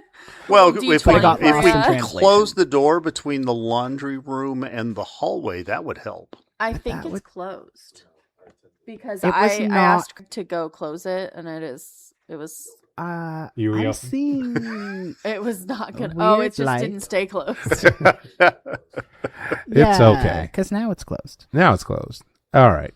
I think and it, you can. I hear- think it will reopen. Though. it will probably reopen. Life happens. Did you close the? Wait, let me not ask this in the mic. Did you close the door, or did you open the dryer? Okay. Yeah, I can still hear it going. Yeah, I can still hear. still hear it. So, But I it's can't hear it on the slightly- mic. and that's what's important. and that's what matters. You are safe from the laundromat for the time being For the time being. until someone puts more quarters in. Yes. Okay. All right. You know what? Here's the thing. X97, I'm really enjoying it. I can't wait for the next episode to come out. Yeah. Now, are they doing? I know they did the first 3. Are they doing it in chunks or just? I don't know anything about that part of it. What day does it come out? Wednesday. Wednesdays. Okay. Yeah. So hopefully it's going to be the next 3 and then like that. But we'll see what happens. They may just be going single episodes going forward. So then if I don't have a Wicked Wednesday play date, then I'm going home to watch X-Men 97. Yeah. That seems like the true and proper thing for you to do. That's correct. That's technically correct, which is the best form of correct. Real quick. So for episode 2 on X-Men 97, it's not X-Men, it's X-Force. Yeah. And they changed the opening to reflect that. It was great. I like when a show does that. Yes. Where they have some twist, so they change the fucking credits completely to made up with a twist. Yeah. I like that. So here's the other thing. If you watch the opening credits, there's a scene. One day you guys will watch. Yeah, one day. Someday. One day. There's a scene where it shows Jubilee training with Psylocke. It's just like a really quick, like 1, maybe 2 second scene. Shows her training. But that is supposed to clue you in later on when she's caught and she's breaking out, why she's able to fight as well as she can. Yeah. Because up to that point, in the original series and even on the first season, she wasn't much of a fighter like that. But no, now she's been trained. Makes me happy. I like when. Well, she's grown up and she's matured and she's been training and she's kicking ass and she's chewing bubble gum. She still dresses like a and she has not ran out of bubble gum. Like a mall baby that likes chili fries. And she still has the glasses.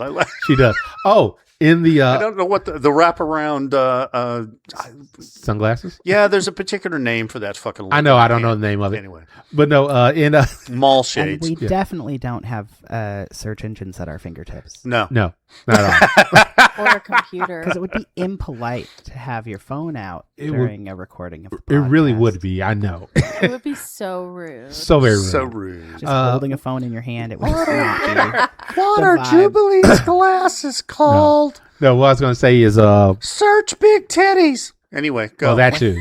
But Visor. Glasses. no, you're going to search Jubilee's big That's what titties I now. decided. Search Jubilee's big titties. Rule 34 is the thing. No, if you look in the scene where they're at the opening scene in the mall, where they're at the arcade, on the menu it says "Mall Babe Chili Fries" on there. Awesome. Just like That is Yeah, spectacular. call back to that very first episode. Okay, so yes, I am Is one of her mutant powers the ability to always have bubble gum in her mouth? probably. Yeah. Okay. Yeah. Maybe that's just her tongue. It's cud. She's like a cow. She has to Okay. digest All things right. twice. Yeah. It's something Back like up. that. Sure. Got to chew it. So it's like, when Cud Girl wasn't as fun as Cud Jubilee. Girl. So Yeah, people didn't vibe with that name. Cut girl. she was Cud Girl for a while in her hometown, and When she left her little farming town, she had to Cud Girl is revamp great. it. I don't know, Jubilee now. Call me Jubilee. It's hard She getting a new tried nickname going. She tried those candies and she was like, "Oh fuck yeah, that's a great name." Changing my name to that immediately. my thing was like when I found out her actual like name, I'm like, that's somebody really wanted Was to it make that Cut happen. Girl? Huh? No. Was it Cut Girl? No. It's good. No, her actual name in the comics is Jubilation Lee. Oh, wow. Yeah, so That's Jubilee. a little on the nose. Yeah. But it's a comic. I've met so many people with crazy names that I find that completely unsurprising. Unsurprising. It's just not very creative. And No. she's a Marvel character. The fact that it's not rhyming or Same first yeah, letter. Double letters? yeah, double Double initials. letters. Yeah, Yeah. Double initial. Alliterative. Peter Parker, Jonah Jameson, Bruce Banner. Bruce Banner. Yes. Tony But not Stark. Tony Stark. Not Tony Stark. No. Okay. We gotta get back on track. I can do this. Hi everybody. There are like 7 tracks. Yes, I know. I'm getting back on one of them at least. Okay. All right. So then that X-Men 97, really good. You both should watch it. Everybody that's listening should definitely watch it. It's really good.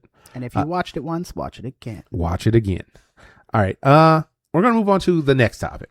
We're gonna get into sometimes we listen to stuff for kinky stuff, Sometimes.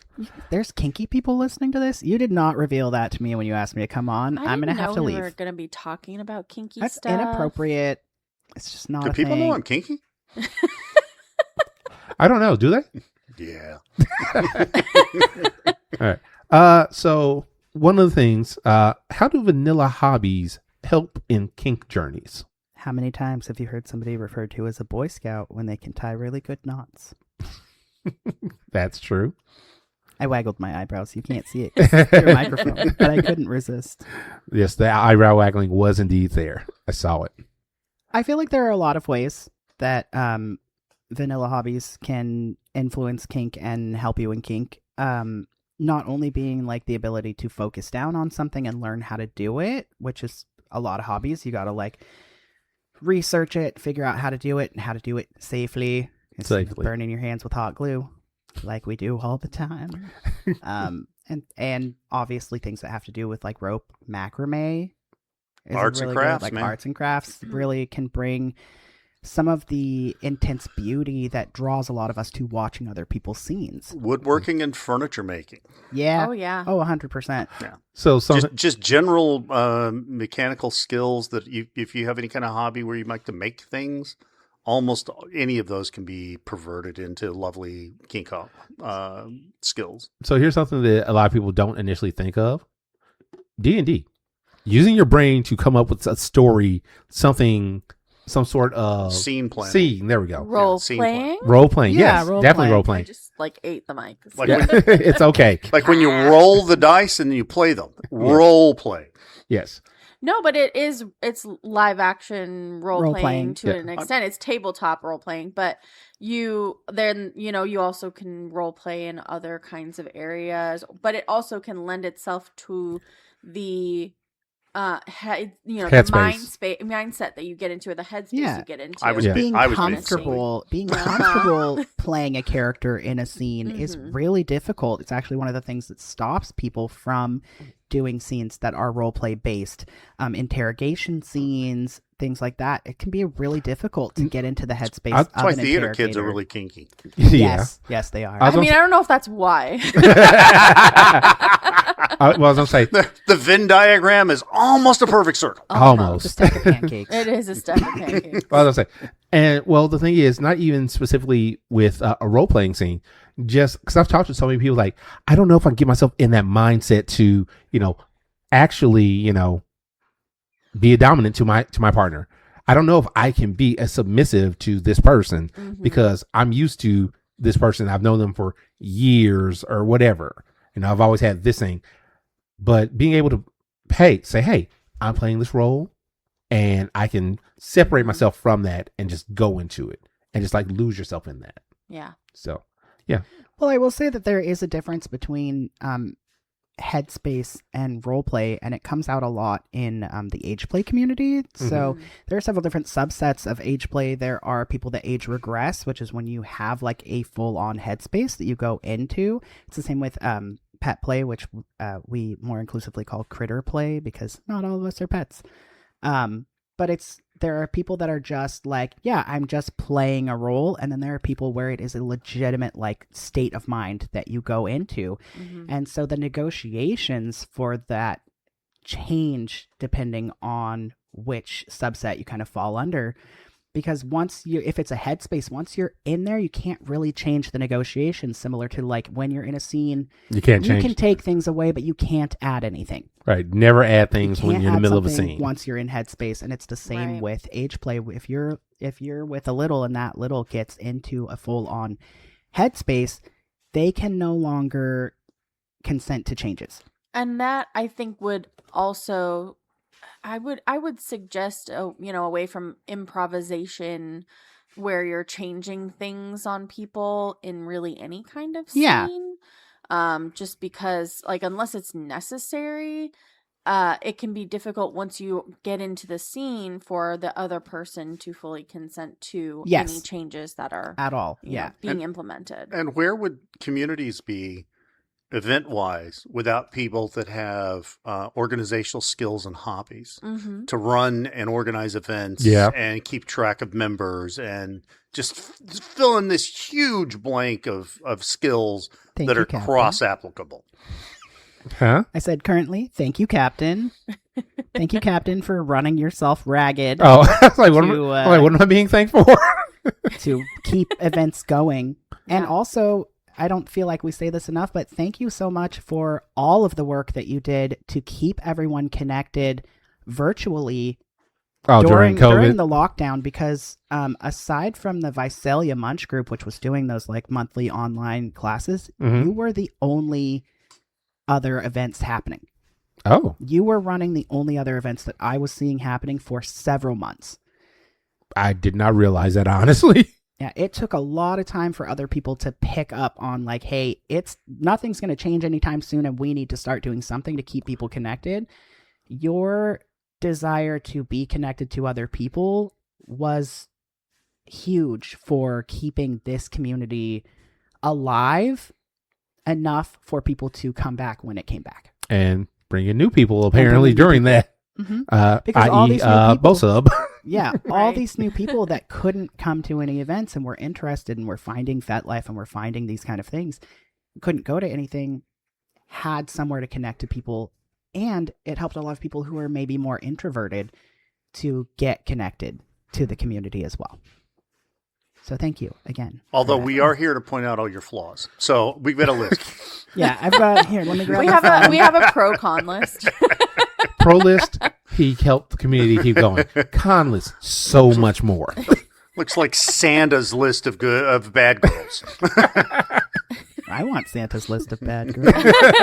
Don't we all? All right. So yeah. Where was I at? Where were we talking? Oh yeah, the hobbies and such. So yeah. So hobbies, like I said, beautiful thing to have to help. Word. Facilitate? Facilitate was what I was looking for. Not improve. To enhance. There we go. Enhance your kink skills. Enhance. Yeah. Next time that you're in a dungeon, take the time, or even just like the play space around a dungeon, take the time to look around and see what kind of things went into making it. Like the walls are painted, everything's decorated, there's artwork up, there's in this local play space specifically a flogger that belonged to someone who started the sister community to this community. So we have something honoring her. Yes. In our play space. Think about like what she must have gone through to get this started when there was nothing in the Central Valley. And now there's not, I know, it's very sad, but there's not only one, but two like thriving sibling communities, and then other smaller offshoots that are kind of like intertwined with these communities that none of it would exist without her. Absolutely. That's true. Take a time, Mistress take a Tawny. chance, like look around, look at the there's a little plaque on there, like it's beautiful, and they were her floggers and it's to honor her, but somebody, Shock Doc, had to have that idea, frame it, and put it in there for that to exist. I remember when we first moved in here, how many of us showed up to help do the floors, to help paint, To make help- this Yeah. a space for us. We put in all that rubber flooring and then we had to pull it all Yes. out. But like, it was so worth it to have the play space that we have. Yes. Well, and there's a lot of hobby skills turned into the construction of the equipment and the finish of the equipment and the finish of the walls and the utilization just to make the place what it is. You know? Exactly. Yeah. Exactly. I just walk in and I'm like, hey, I think I'll live here. That's all.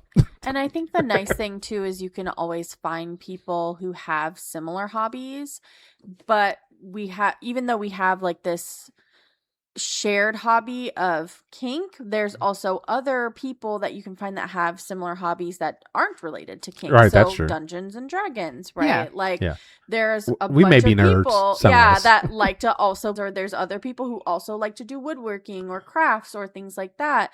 And so you can always find within the community that has one shared common interest, you can find other people with other common interests. The vast amount of people that just like, hey, have you read this book? No, I haven't read that book. Let's share those books. Exactly. Kinky Book Club.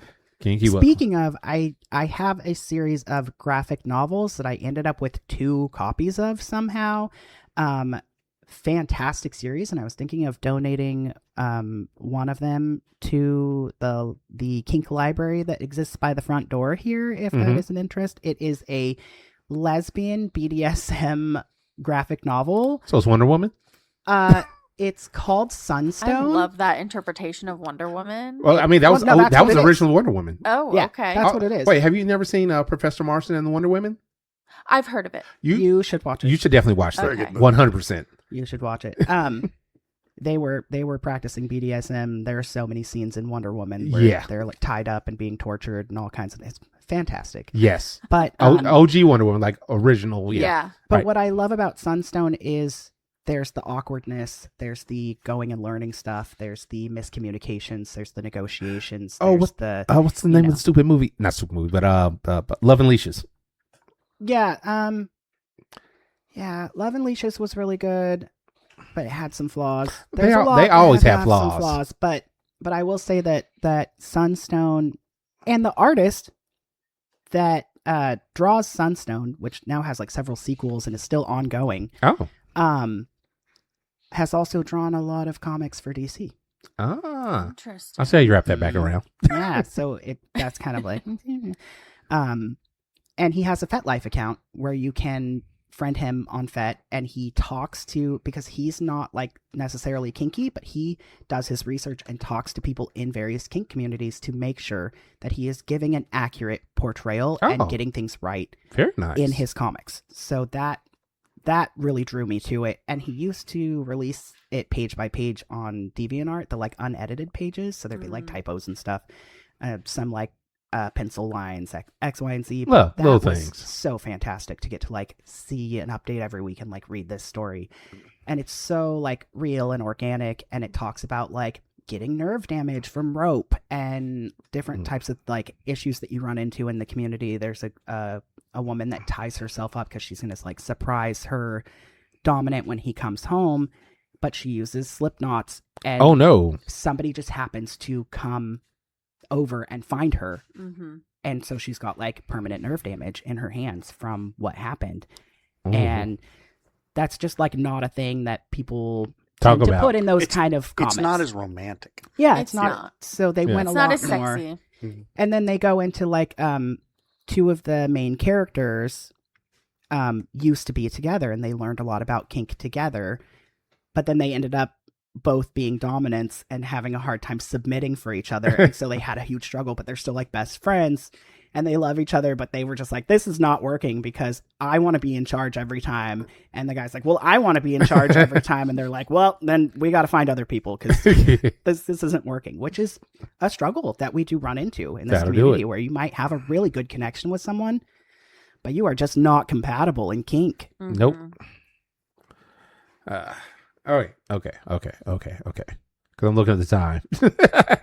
7 hours later. 7 hours later, and we finally get to our destination. Our destination being a campground. A campground. So at campgrounds, I've heard that people do these things called kinky campouts. Has anybody done one of those? Me. Yeah, of course. You say yeah, of course, but the listeners don't know that. Not me going to one at the end of the month.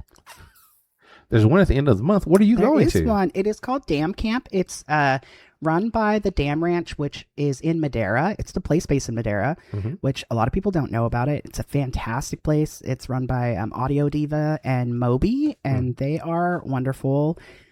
Beautiful space. Very inclusive to all different types of people in kink that want to come in there. I lived there for a short while. And they run this camping trip, and it used to be held at a public campground, which was, had its list of issues that you would run into of park rangers showing up while you're like naked, getting your ass beat, and trying to be like, that's not what's happening, officer. I'm sorry. Things. Just ran like, excuse me, is that right? Okay over there? one of the times that I was there when we were still having it at that campground, we were doing like the kinky games, and so we were like they were like gladiator games but for kink, and everyone's like naked and fighting and like wrestling and stuff, and the camp rangers come up and we all just like gathered in a big circle around the people that were naked. And then we were like, what do? We look really awkward, so we're all kumbaya. No.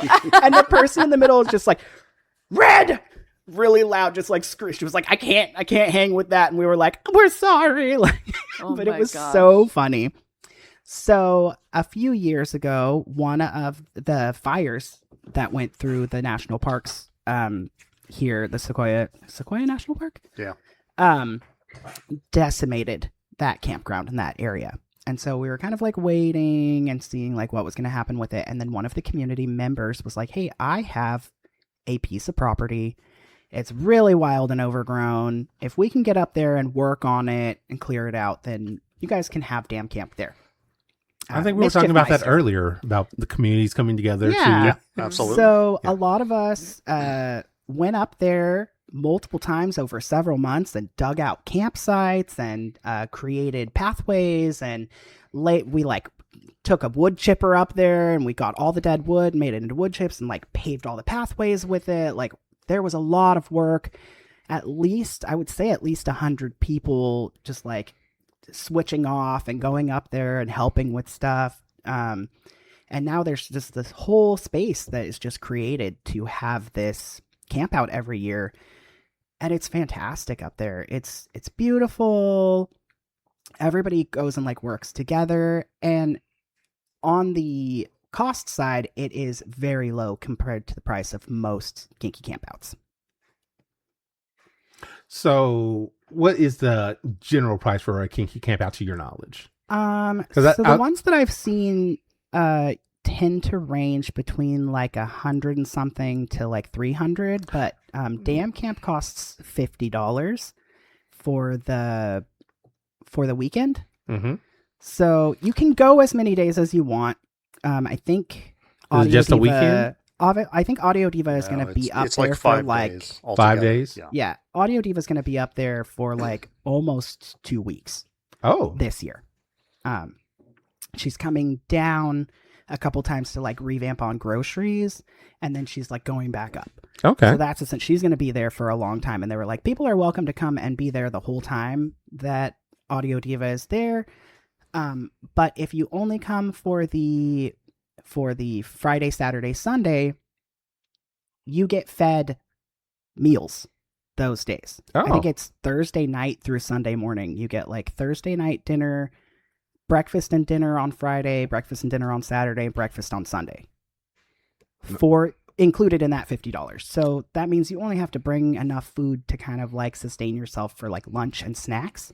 And then lots of water. Always bring lots of water. Higher elevation. You can get like elevation sickness if you're not careful. You can get dehydrated really easy. But as far as pricing goes, like including the meals, that's insane. Yeah, I was going to say, I was thinking as far as what you were saying with water, just the amount of fun that people are having, water is probably really necessary. Water is imperative. Yes. And there is non-drinking water available there. There is a water spigot, and they have a shower set up. We built like outhouses. Like we really like everybody went up there and like really got together and did everything they could to make it like a really good space. Very nice. Very nice. So some of the research that I had Sage Joy do, she was looking into just like different types of camping arrangements. So for Dam Camp, is it just tent camping? Is it RV camping? So tent camping only. Yeah. It is a lot of really steep hills. They suggest that you carpool and people with like larger cars or newer cars because 4-wheel drives are recommended. Yeah, 4-wheel drive recommended. If you don't have a car that can make it up there, they do offer like, hey, let us know what time you'll get here and we'll meet you down at this last gate and then you can park down here and we'll like ferry you up. Oh, like they do offer lots of options for people that want to come. They also offer tents, sleeping bags, air mattresses for people that maybe don't have them and can't afford to get some before the camping trip. blankets for people that go camping and don't realize that it's going to And get freezing at night, all of like these, I did. all of these accommodations, all of these special things are simply because they're incredibly generous. Yes. Yes. This isn't a for-profit thing. This No. is they just give to the community, and they're very flexible. As long as you have a need and they can help, and Then you they will. express that need, they're happy to help in any way they can. Okay.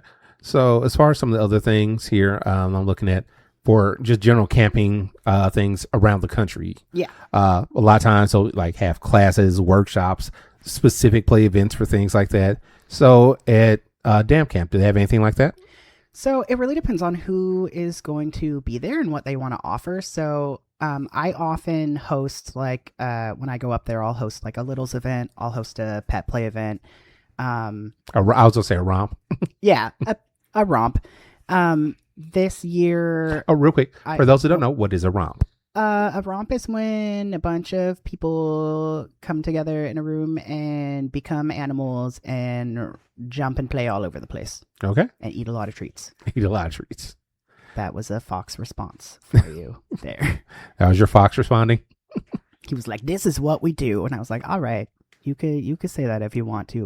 So this year I offered to run some like discussions and like bring some topics with me and do like essentially a lifestyle discussion just for whoever's going to be up there. Apparently it's going to be like a pretty small group this year. What is a small group for this? I think it's like 20 people maybe that are confirmed going, maybe less. It's very small this year. Okay. So they're not trying to organize too many big things because just it's going to be so small and intimate. So I was like, well, I could do, instead of doing like a Littles thing or a romp, because there's not enough of people that are specifically those things coming to really like have people feel included. And I would really like people to feel included if I'm running something. So we decided to offer to do like a discussion and then see if people are interested in other things and then do them.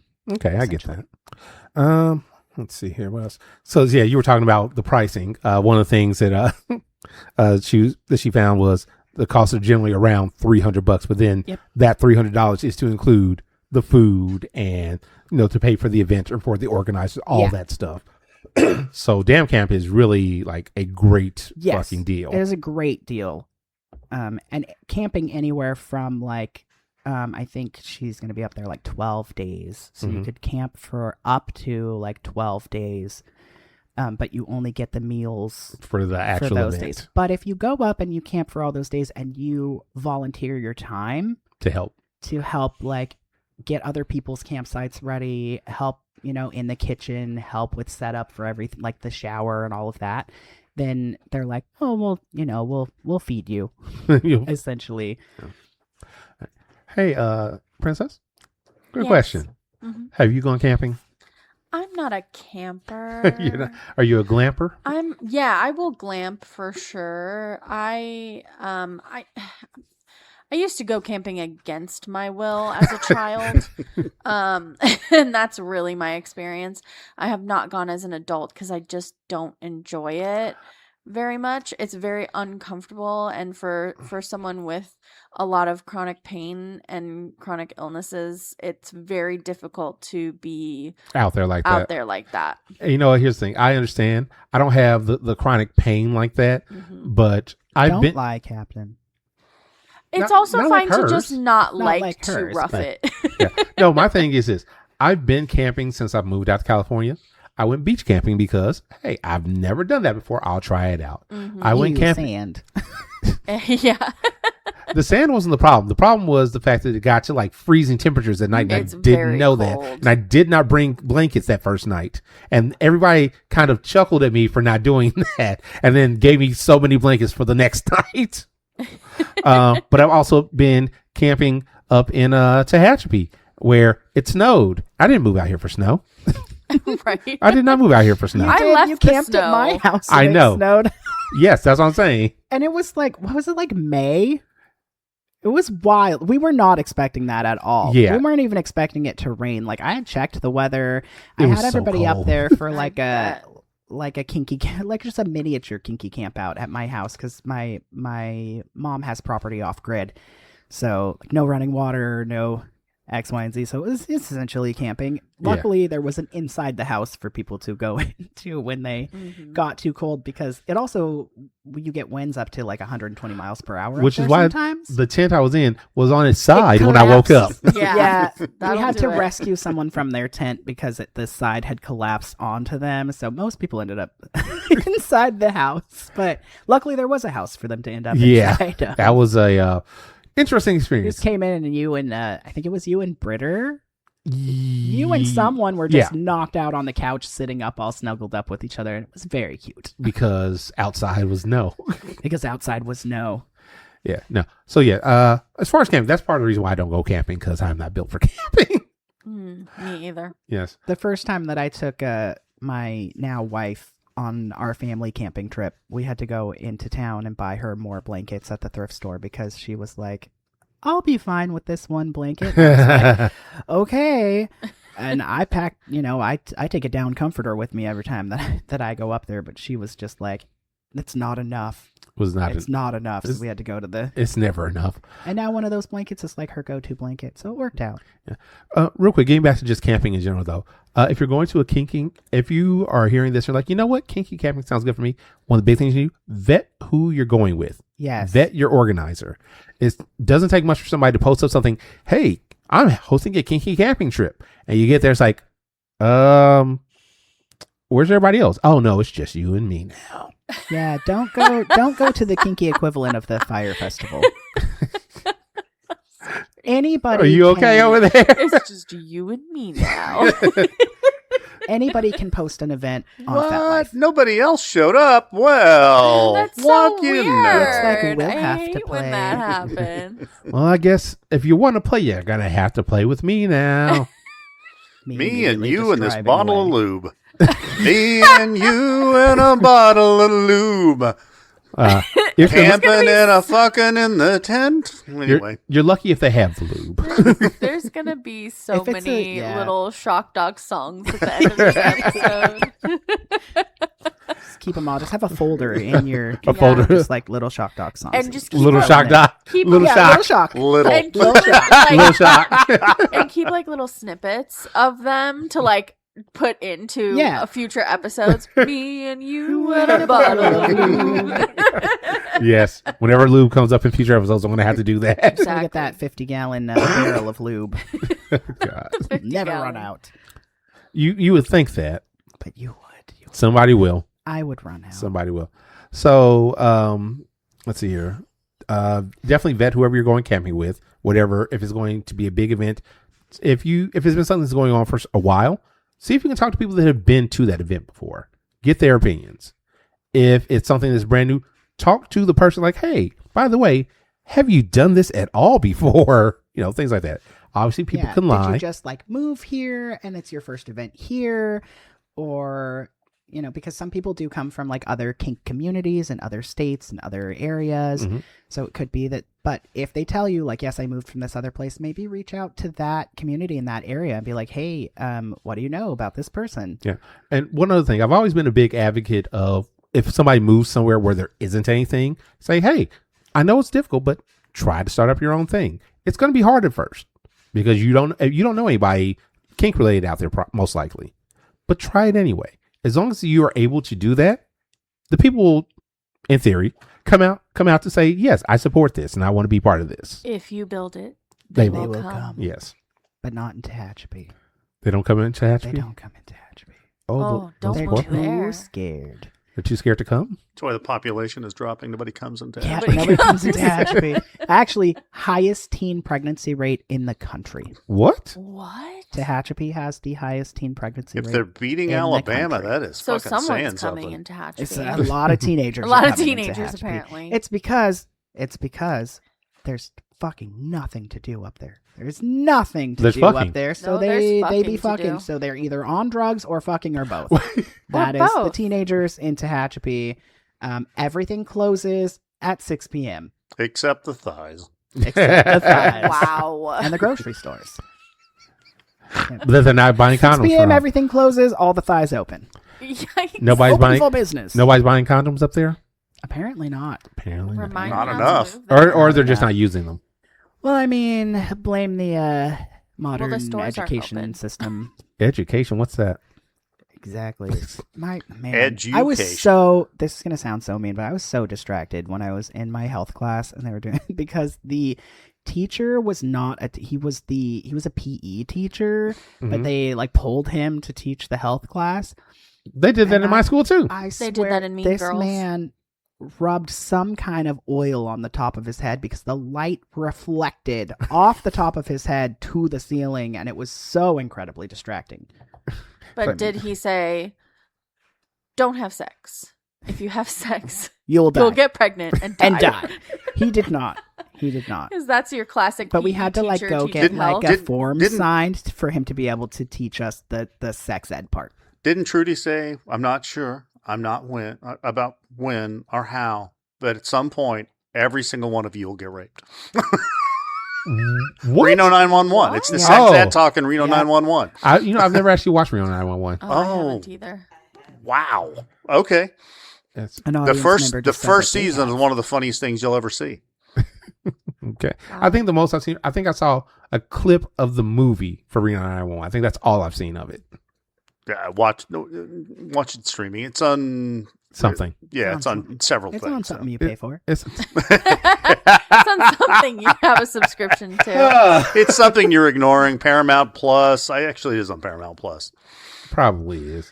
It's not one that I have. No, it is. It's on No, Paramount Plus. I don't have. It was al- originally Comedy almost any Central. subscription services, streaming services anymore. Wait, I I have- think we only have like 3, Child. and somebody else pays for one of them.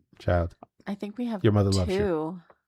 You have Paramount Plus. I think I do actually. You used to. Yeah.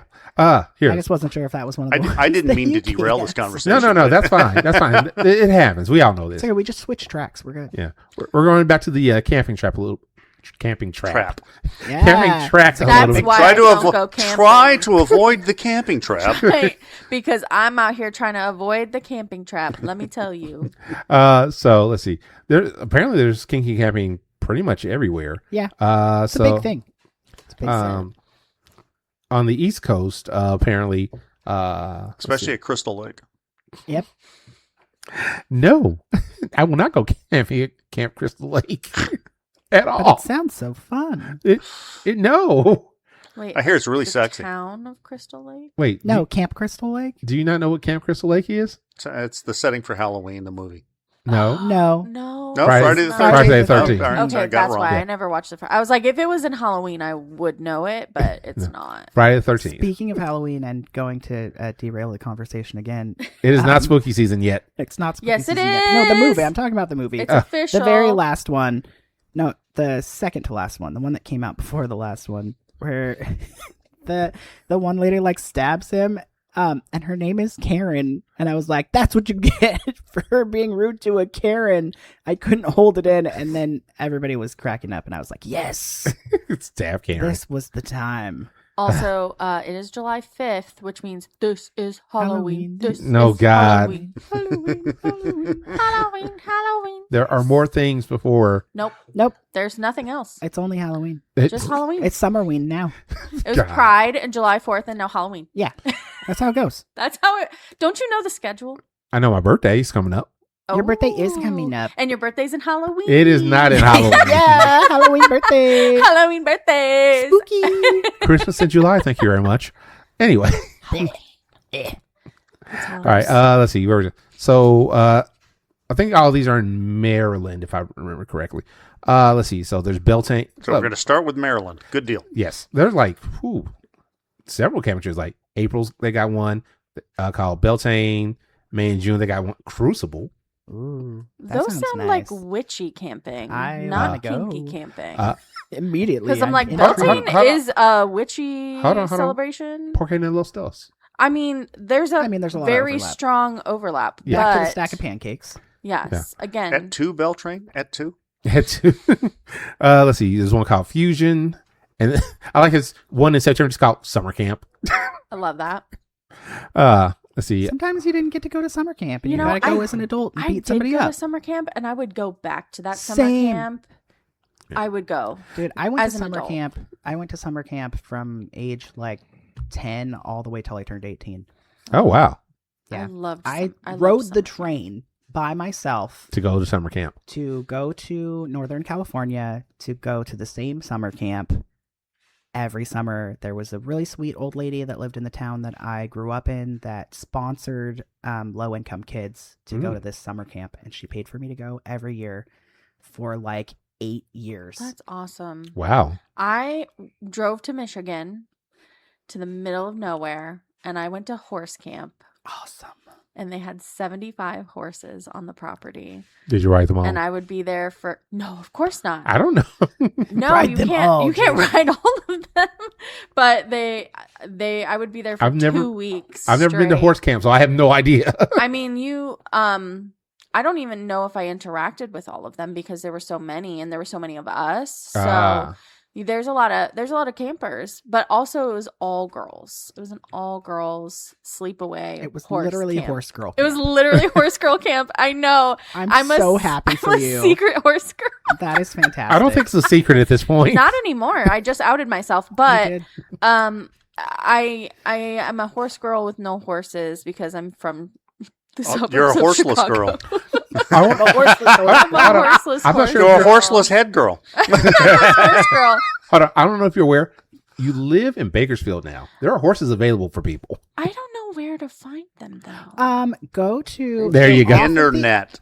Well, The internet was not helpful because I went there go first. to if you go to Oildale and you go to the end of Roberts Lane, Mm. where it hits Manor Street, Mm-hmm. there You'll are die. two. Yeah, maybe. You There are will get two axe separate boarding places for horses where you can like have a horse and they will keep it there for you, and then you go and like take care of them and ride them and do stuff. I know there's several people in the community that have horses too. Really? Yes. I need to find them. When Horses are expensive. when cars I love became horses. a thing, I love every it horse. ended up being only poor people had horses, and now only rich people have horses. I know. Isn't that so backwards? Yeah. So backwards. But Yeah. everything horse related is expensive. Anyway. Just I- just having property to keep a horse on is expensive. Oh yeah. Yeah. Absolutely. I want to say Samus had a horse and Skittles had a horse. I don't think they do anymore. I don't think Skittles does anymore. I know Skittles doesn't anymore because she moved. Yes. I don't know if Samus still does though. No idea. Worth a Yeah, try. yeah, because Samus got a horse because of Skittles. Yes. Samus, if you're listening to this and you still have a horse, please reach out to Not Your Princess. Share your horse knowledge. Perhaps an exchange of goods and services could be arranged. I might have to buy one of those Facebook Marketplace horses. Do it. Facebook Marketplace horse. I see horses for sale on Facebook Yeah. Marketplace, and Yep. I am tempted. You have let to me change tell you. your nickname to Not Your Horsey Princess. Not your horsey princess. I'm not though. No, she's not your princess, and then her horse is not your horse. Not your, Not your that's horse. Not your Not your horse. princess, not your horse. Exactly. And now we have Not Your Princess And now writing we have- Not Not Your Your Horse. Horse. And now we have my horse's registered name, and I don't even have a horse. Right? We're ready. Not We're your ready. horse. Yeah, I'm ready. Last step, get a It horse. is currently not your horse. Real quick, back to camping a little bit. Horses camping, they're related. Yeah. Yeah. Camp horses. So apparently, in other Eastern camp things, Fet Camp is in Massachusetts. Just Fet Camp. Fat camp. Wait, fet camp or fat camp? Fet. Okay. Fat F-E-T. camp, Jamie. Let's do it. It's like, And it's fat camp till you That's get not the there, and kind then of- you find out it's actually fat camp. Oh my god! I would cry. Yeah. I would cry too. Kinky Summer Camp. All kinky with a K, camp with a K, because Kinky Summer Camp. Of course. Oh, Yes. why Because if not? it's kinky, you have to have everything start with a K. Of But course. not 3 things in a row, though. But Yes. I can't have Not to kinky think. camping counselors. Then no, No. no. No, Don't have no. any We don't abbreviate no, that, no. No, not at all. Never. Think of your abbreviations when you're naming your events, guys. Yes. Yes. Yeah, Please dear God, do. yes. That's actually how Bottoms Club got its original name. It was Bakersfield Bottoms Club because the abbreviation was BBC. Yes. And we were like, yes, good. That's correct. All right. So let's see. So for some California camping, there's a California called Gear Up Weekend. That's why your group's That not sounds named. like the horse girl. That does sound like horse girl camp. That's why your group's not named Super Turbo Dick, because it's STDs. Yep. No, thank you. No, Wow. none of those. Get tested regularly. Please do. Camp Thornwood. Now that That sounds sounds kinky. nice. Uh, It's branches from a lemon tree. They have like big old spikes on them. Bougainvilleas. Boundless Yeah, Retreat. No, And but I want to be bound, not boundless. these are all ones that are actually happening coming up still later this year. So real quick, the one for Gear Up Weekend is a mask only camp. Ooh. So Fancy. I don't think I'm mask enough for mask only things anymore. I don't know why you would say that, I John. got top surgery Wait, and immediately became a femboy. Can I just wear I a love Can I just that. wear a domino mask, or does it have to be a full hoodie with a zip over the mouth? Oh yeah, it's got to be a gimp mask for sure. Yeah, it has to be a full. I want both. I full want both of gimp you to mask look only. at Shock Top right now and imagine him in a gimp mask. And that's why I laughed. My brain just exploded. I love you, like honey. A firework. Keep it zipped. Keep it zipped. Let's see here. And then, of course, we talked about, she put on here for Dam Ranch and Core Blues camping trip. Yeah, so Core Blue used to be a local to California camping trip. Are but they not local anymore? Yeah, no, she Step Into Blue moved out of state. Oh, I didn't And realize. her camping trip, I believe, is now also held in that space out of. She State. you would find out a little more if you talk to Hoops. Yeah, Okay. Yeah, or directly reach out directly to Core Blue. yeah. Right. There is a. I knew they moved. I thought they just group. moved like further south. I didn't realize. they No, moved out no, of no, state. no. moved She out of moved out of state. state. And you can find there's like a whole FetLife group for Core Blue camping and all of that. You can go on and like get all the information from okay. there. So I think they're working out details because they do have space. They have I saw pictures the last couple of days. They have space. They have beautiful wooded area. So they are proposing and talking, but at this point, I don't know that they have anything on the books. But Core Blue on I believe it's KORE_blue. I Yes, believe it I is believe on FetLife would get you more information. That sounds right. All right. So, yeah. So, all that to say, everybody, if you're kinky and you are A-okay with going out to be in nature, go for a kinky camping trip somewhere. All of which can be found in the show notes, Captain. All that can be found in the show notes sometimes. When they're up. to This date. time it should be, because that's a lot of information. I am you have definitely going to post. put in as much as I can. Possibly the amazing, the gorgeous, the helpful. Come on, you got this. You got this. Just keep naming adjectives. You got I'm just waiting. There's a sequence to this, yeah. Who gathered all this information? She performs on You got this. stages. I'm sorry. Hold on a second, Jesus. I'm trying so hard. I know. No. I'm just going to let them suffer. Stage toy. There you Let go. And then gather this He'll get information up for this Yeah. for the show notes. I was like, he's going to get there eventually, right? Yeah. I was trying not to say her first name, Yeah, her real name. No, I knew that's what you were going for. Once one name pops into your head, remembering the other ones is really difficult. It can be. This yeah. is why I go by everybody's pet name before their real name. That's why I've never been on Wheel of Fortune. That and you weren't invited. Oh, wow. Yet again. Yet again. All right. Yeah, but I've been in a lot of spaces I wouldn't Stop invite. applying. No. All right. So we're going to move forward. So we didn't have any drop pickups because everybody on Fed is having a great time. Nobody's getting those messages I could ever. have sent you so many, but I didn't think about it. I kept posting it up on the I'm not in the Discord anymore. no, not the Discord. Oh. On Fed on the podcast page. Well, Hey, baby. they're not on FetLife, but I did recently get one that literally just their opening message was, "Please sit on my face." Yeah, I've gotten a couple of those. On Facebook dating. on Facebook on dating. Facebook On dating. Facebook dating. They're just going wild out there on their Facebook. profile was like, "Yes, I'm looking for a relationship, blah, blah, blah, blah, blah." I said, "Hello there." And they sent back, "Please sit on my face." I mean, and I was that's like- just all online dating. Yeah, in it my really is. It really experience. is all online dating. I get a lot. I mean, it is on my list of dating goals, but, Yeah, but I you know, usually bring that up a little bit Yeah, you later. usually bring that up later. I mean, I'm not saying no. Slightly later. permanently, Yeah, but like, it's just just a something weird I intro. might be Can I get your name interested in. first? Right. But Like, This hi, is how are you? This is the Please problem sit with on my face. autism. I'm just too fucking direct.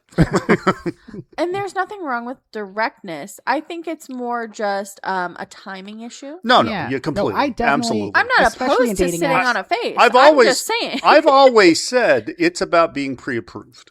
Yes. Pre-approved. You know what you're asking for, what you'd like to talk about, what whether we're sexually compatible. Have you been pre-approved? Have you already got the stamp of approval? Or that's the difference between this could be erotic and oh my fucking god, that's creepy. Yeah. Ah, gotcha. Yeah, the difference yeah. between like specifically like having on your profile like yes, I'm just looking for X, Y, and Z. Mm-hmm. That kind of opens up for the yes, send me that kind of message because you're kind of. But it's the same thing. Like if you're on, if you're like me and you're on apps like Grindr, then there are options where you put like if you're open to receiving NSFW pictures, and when you're open to receiving them, and people ignore that constantly. Of course. What? So Are you telling me that this is very sexist? Telling me men don't read? men don't read And follow directions?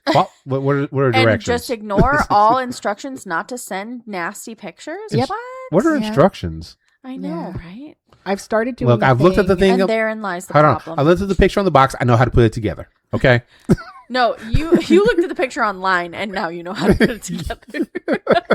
Yeah, I've started putting doing the thing where you go like way down close to the bottom of your profile and you put like a code word and you say, if you've read this far, send me this word. Oh. And that way you can kind of filter through who's actually going and I like love reading that. all the information on your profile. What's the percentage on that? Just out of curiosity. 0%. I would actually a higher percentage than I expected. Yeah. Really? Especially for like, because I put it in the profiles on my like on the hookup apps, which are specifically for hooking up. Yeah. So like Yeah. a lot of people don't read on there, but I've gotten a pretty solid like maybe 40% of. Wow. Oh yeah, that's That's beating all my impressive. expectations. Yeah, by a Yeah, long it, shot. way it higher. beat all of my expectations as well. I was actually thinking expected single maybe, digits. like Yeah. 1 in 100. I mean, might I send was me. kind of joking, but also kind of serious about the 0% because that, Yeah, honestly, that's what I expected. I expected the about like messages- 0 to 1%. that Yeah. I get on FetLife, none of them read my profile. Nope. I can guarantee you none of them do. No, Again, 100%. read? Exactly. And it's not only the not reading, but it's the lack of reading comprehension. What? They're only looking at pictures. Yeah, they're only looking They're at like, pictures, oh, that but looks even when they pretty. read Oh a my thing, gosh, they don't titties. Let me necessarily send a message. understand what they read. Yeah. What I need to do. Oh, here's I guess a hack I should try is when I post a picture of my boobs on Fet, in the caption I could put Code word. an instruction and a code word. No, what you do is you put a black bar over them. If you can read this. Oh, I'm gonna get so many people being like, I want that picture with the Yep. black bar Yeah. because that is also a thing. Yep. Okay, I didn't realize that was that big of a thing. Yeah, there's a kink for everything. Oh, There's a yeah. kink for Yes, there everything. is. I get that. Yeah. Rule 34. Rule 34. This is true. Okay, so we did have a listener question from Stage Joy. Thank you, Stage. Thank you, Stage Joy. You do so much. Stage Joy, everybody. Stage Joy is what? Such a good girl. Such a good Such girl. Such a good girl. Such a very good girl. You can Yes, tell she who is. tops and who doesn't. By that alone, everyone will know. Like, yes, there are people who top, and then there's Brat of Steel. We love you, child. All right. So the question is, if you could have a threesome with 2 of the X-Men, who would you choose? Ooh, that's a good question. Storm, Jean Grey. Ooh, That's a good one. Solid. I mean, who would not want to eat a goddess? Period. True. Absolutely true. Yeah. Redheads. Yeah. Yeah. Mm, That's very true. and Valid. how? All right. So while Jean would normally be my go-to, I was thinking more Storm and Polaris. I'm not See, familiar I'm- enough with Polaris to have an opinion. Magneto's daughter, green hair, My has his same power problem- set. with Oh, yeah, magnetism. I saw her the other day. Yeah. Yeah, I saw her the other day. At the grocery store. Yeah. Yes, that's what I meant. Yeah. My problem is that I'm a monster fucker. Okay, so you will go with Beast I'm and thinking Beast and Colossus. No, that could be fun, but Nightcrawler. that's the stretching. I was thinking Nightcrawler. Yeah. That's the like stretching Love and the idea large of Nightcrawler. insertions kink would be Colossus, but like monster fucking, you're like it really depends on your like level of monster fucking. Oh, yeah. Are you like the humanoid monster fucker, or are you like the monster fucker, Or the actual and so like monster. the more Werewolf by monstery- night. yeah, the more monstery you get, the more I'm like, yes, good. Here's the problem you're gonna run into with No Nightcrawler. body, just though. lots of limbs. Let's do it. The problem you're gonna run into with Nightcrawler is Tentacles, you're suddenly absolutely. going to be Can't getting a text lot me of back, it's Catholic fine. guilt the entire time. Yeah, and also he really strikes me as a bottom, so he wouldn't really work for what I'm needing. Yeah. I would it say would have to be, other people, but Beast probably. I could probably get down to Beast like would be Beast. reading like that's what I to like use the whole about time. Beast. Yeah. is Okay Beast with that. is nerdy. Oh, yeah. I'm Might be into too that. That's a bonus. intellectual to top. Yeah. too intellectual to top. Yeah, And yeah, I it's like over that fucking thinking. Beast is also I'll just not ride just his like dick and he can read me stuff. It'll be straight fine. muscle. He's like a big dude. Yeah, He's like I like bears. chunky, you know? Yeah. I like it. Bears I are would nice. I would add Beast into the mix potentially, but I would also say I'm drawn to a Mystique and Jean Grey combo. for Yeah. There's a lot to like Okay. about Mystique. Mystique. Although Because also Mystique could look like anybody. but frequently Mystique, I would like her to look like herself, except Yeah. she doesn't seem Yeah. to have nipples. Yeah. Not as Mystique, herself, she just doesn't give seem to have yourself nipples. some nipples, and that's all. That's all I But want. it's Like, still asking her to not be who to she not be is. herself. Yeah. Yeah, Real quick. That's the problem I have with that. That's it. I just had sound surprise from both of you that neither you said Gambit. Well, I thought about Gambit. I thought about Gambit. Oh, you're like, I'm not really into But you don't want some Gambit now, boy. Oh, come I on now. specifically thought of the Channing Tatum Gambit out of Deadpool Yeah. versus Wolverine, and I did have a solid thought about it, but I think Wolverine might be too ouchy for me. I'm not really into He's heavy. tropes like Dude, that. And But he would is definitely be heavy. topping. Wolverine. yeah. Wolverine would definitely be topping. Yeah. yes. Yeah. And so I would probably Wolverine be go primal. more. Yeah, I would probably go more Cyclops. If I Boy Scout? Scratch me up so Yeah. good. Okay. I like good boys. I like nice boys. Again, the difference between tops and bottoms. But even as a, if I am bottoming, I like nice boys. I like nice men. I like to I get like beat nice- up. I like to get grabbed by the hips and Yeah. hurt. But see, the nice nerdy ones, sneak attack. Yeah, I love that. But sometimes Plus I just want a someone good to be understanding of mean to me. anatomy. Yeah. Oh yeah, that's again anybody who's also I'm not gonna say Magneto's out. I'm not gonna say Right.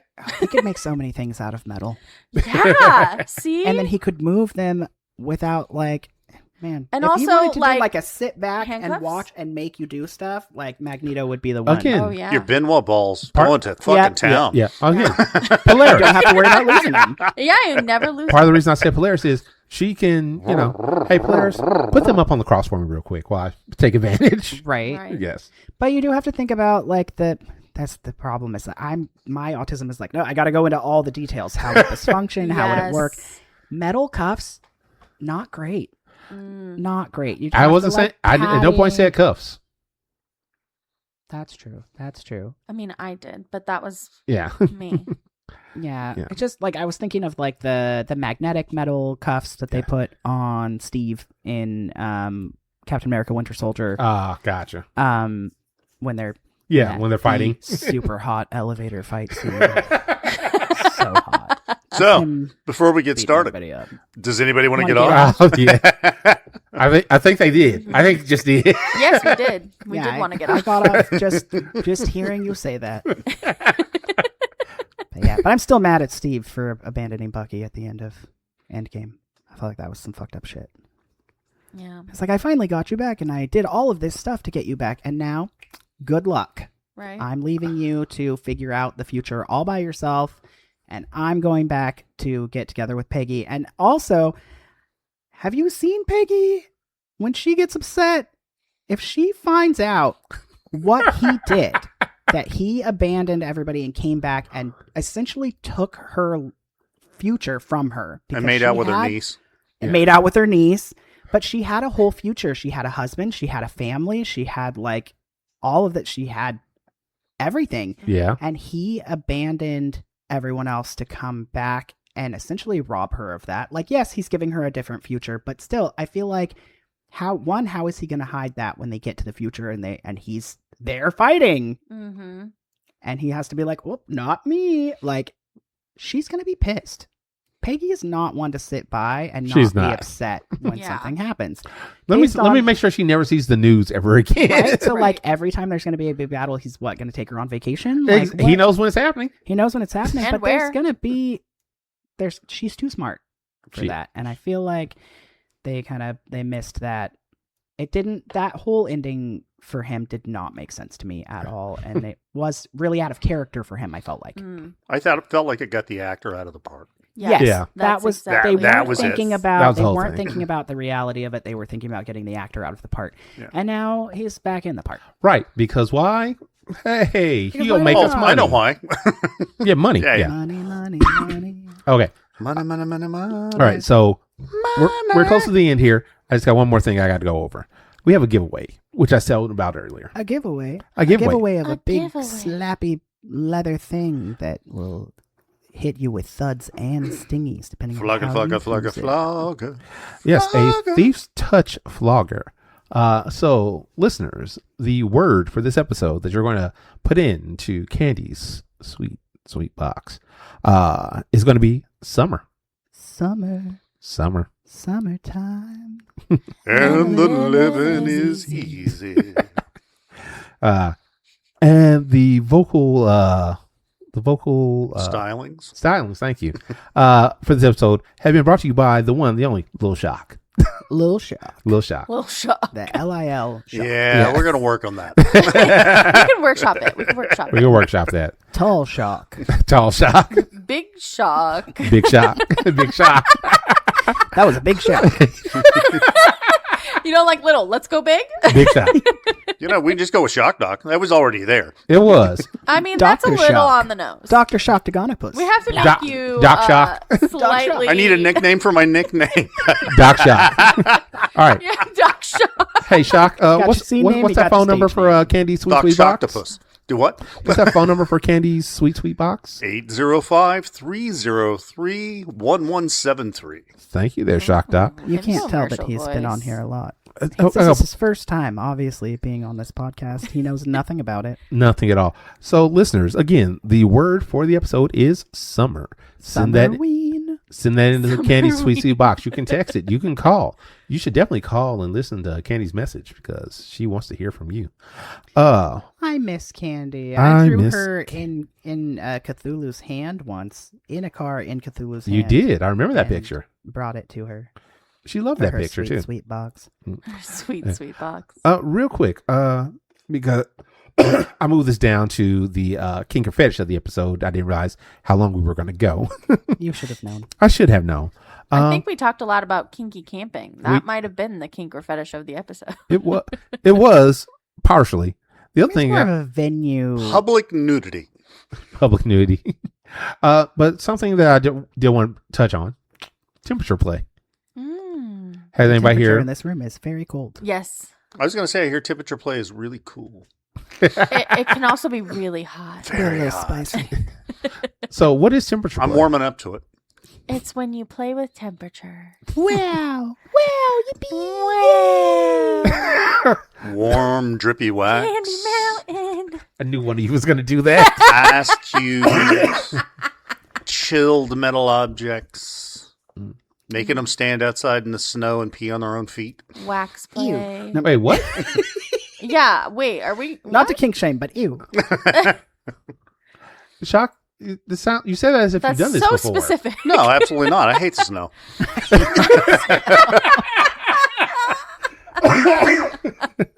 Okay. I hear I was over the cough, and then Creativity Shock isn't making limited just to what the fuck I did. Come on. this is true. This is Wow. true. Imagination. So, let's real quick. Had any experiences with temperature play? Oh, I am a big fan of wax play, which Oh. is a part of temperature play. Okay. Mm-hmm. So you're a big fan of having wax. Hot, Oh, yes. That hot drippy wax. That hot drippy wax. Do you prefer drip wax or pour wax? I prefer pour. I actually like candles that have a lower melting temperature.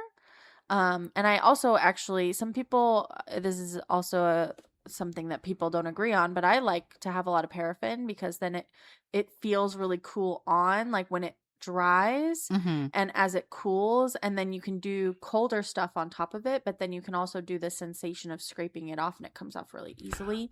Real quick, So there's a lot with that I really enjoy. for those who don't know, what's the difference, first of all, between pour and drip? So pour is going to be melted wax. A lot of the time it's going to be in like heat safe tempered glass containers that you would put like in a crock pot. Can I add the term bulk to that? Bulk melted wax? Yeah, Yes. bulk. Yes. It's like a pool. Larger amounts, Yeah. a pool of wax. You can use things like ladles.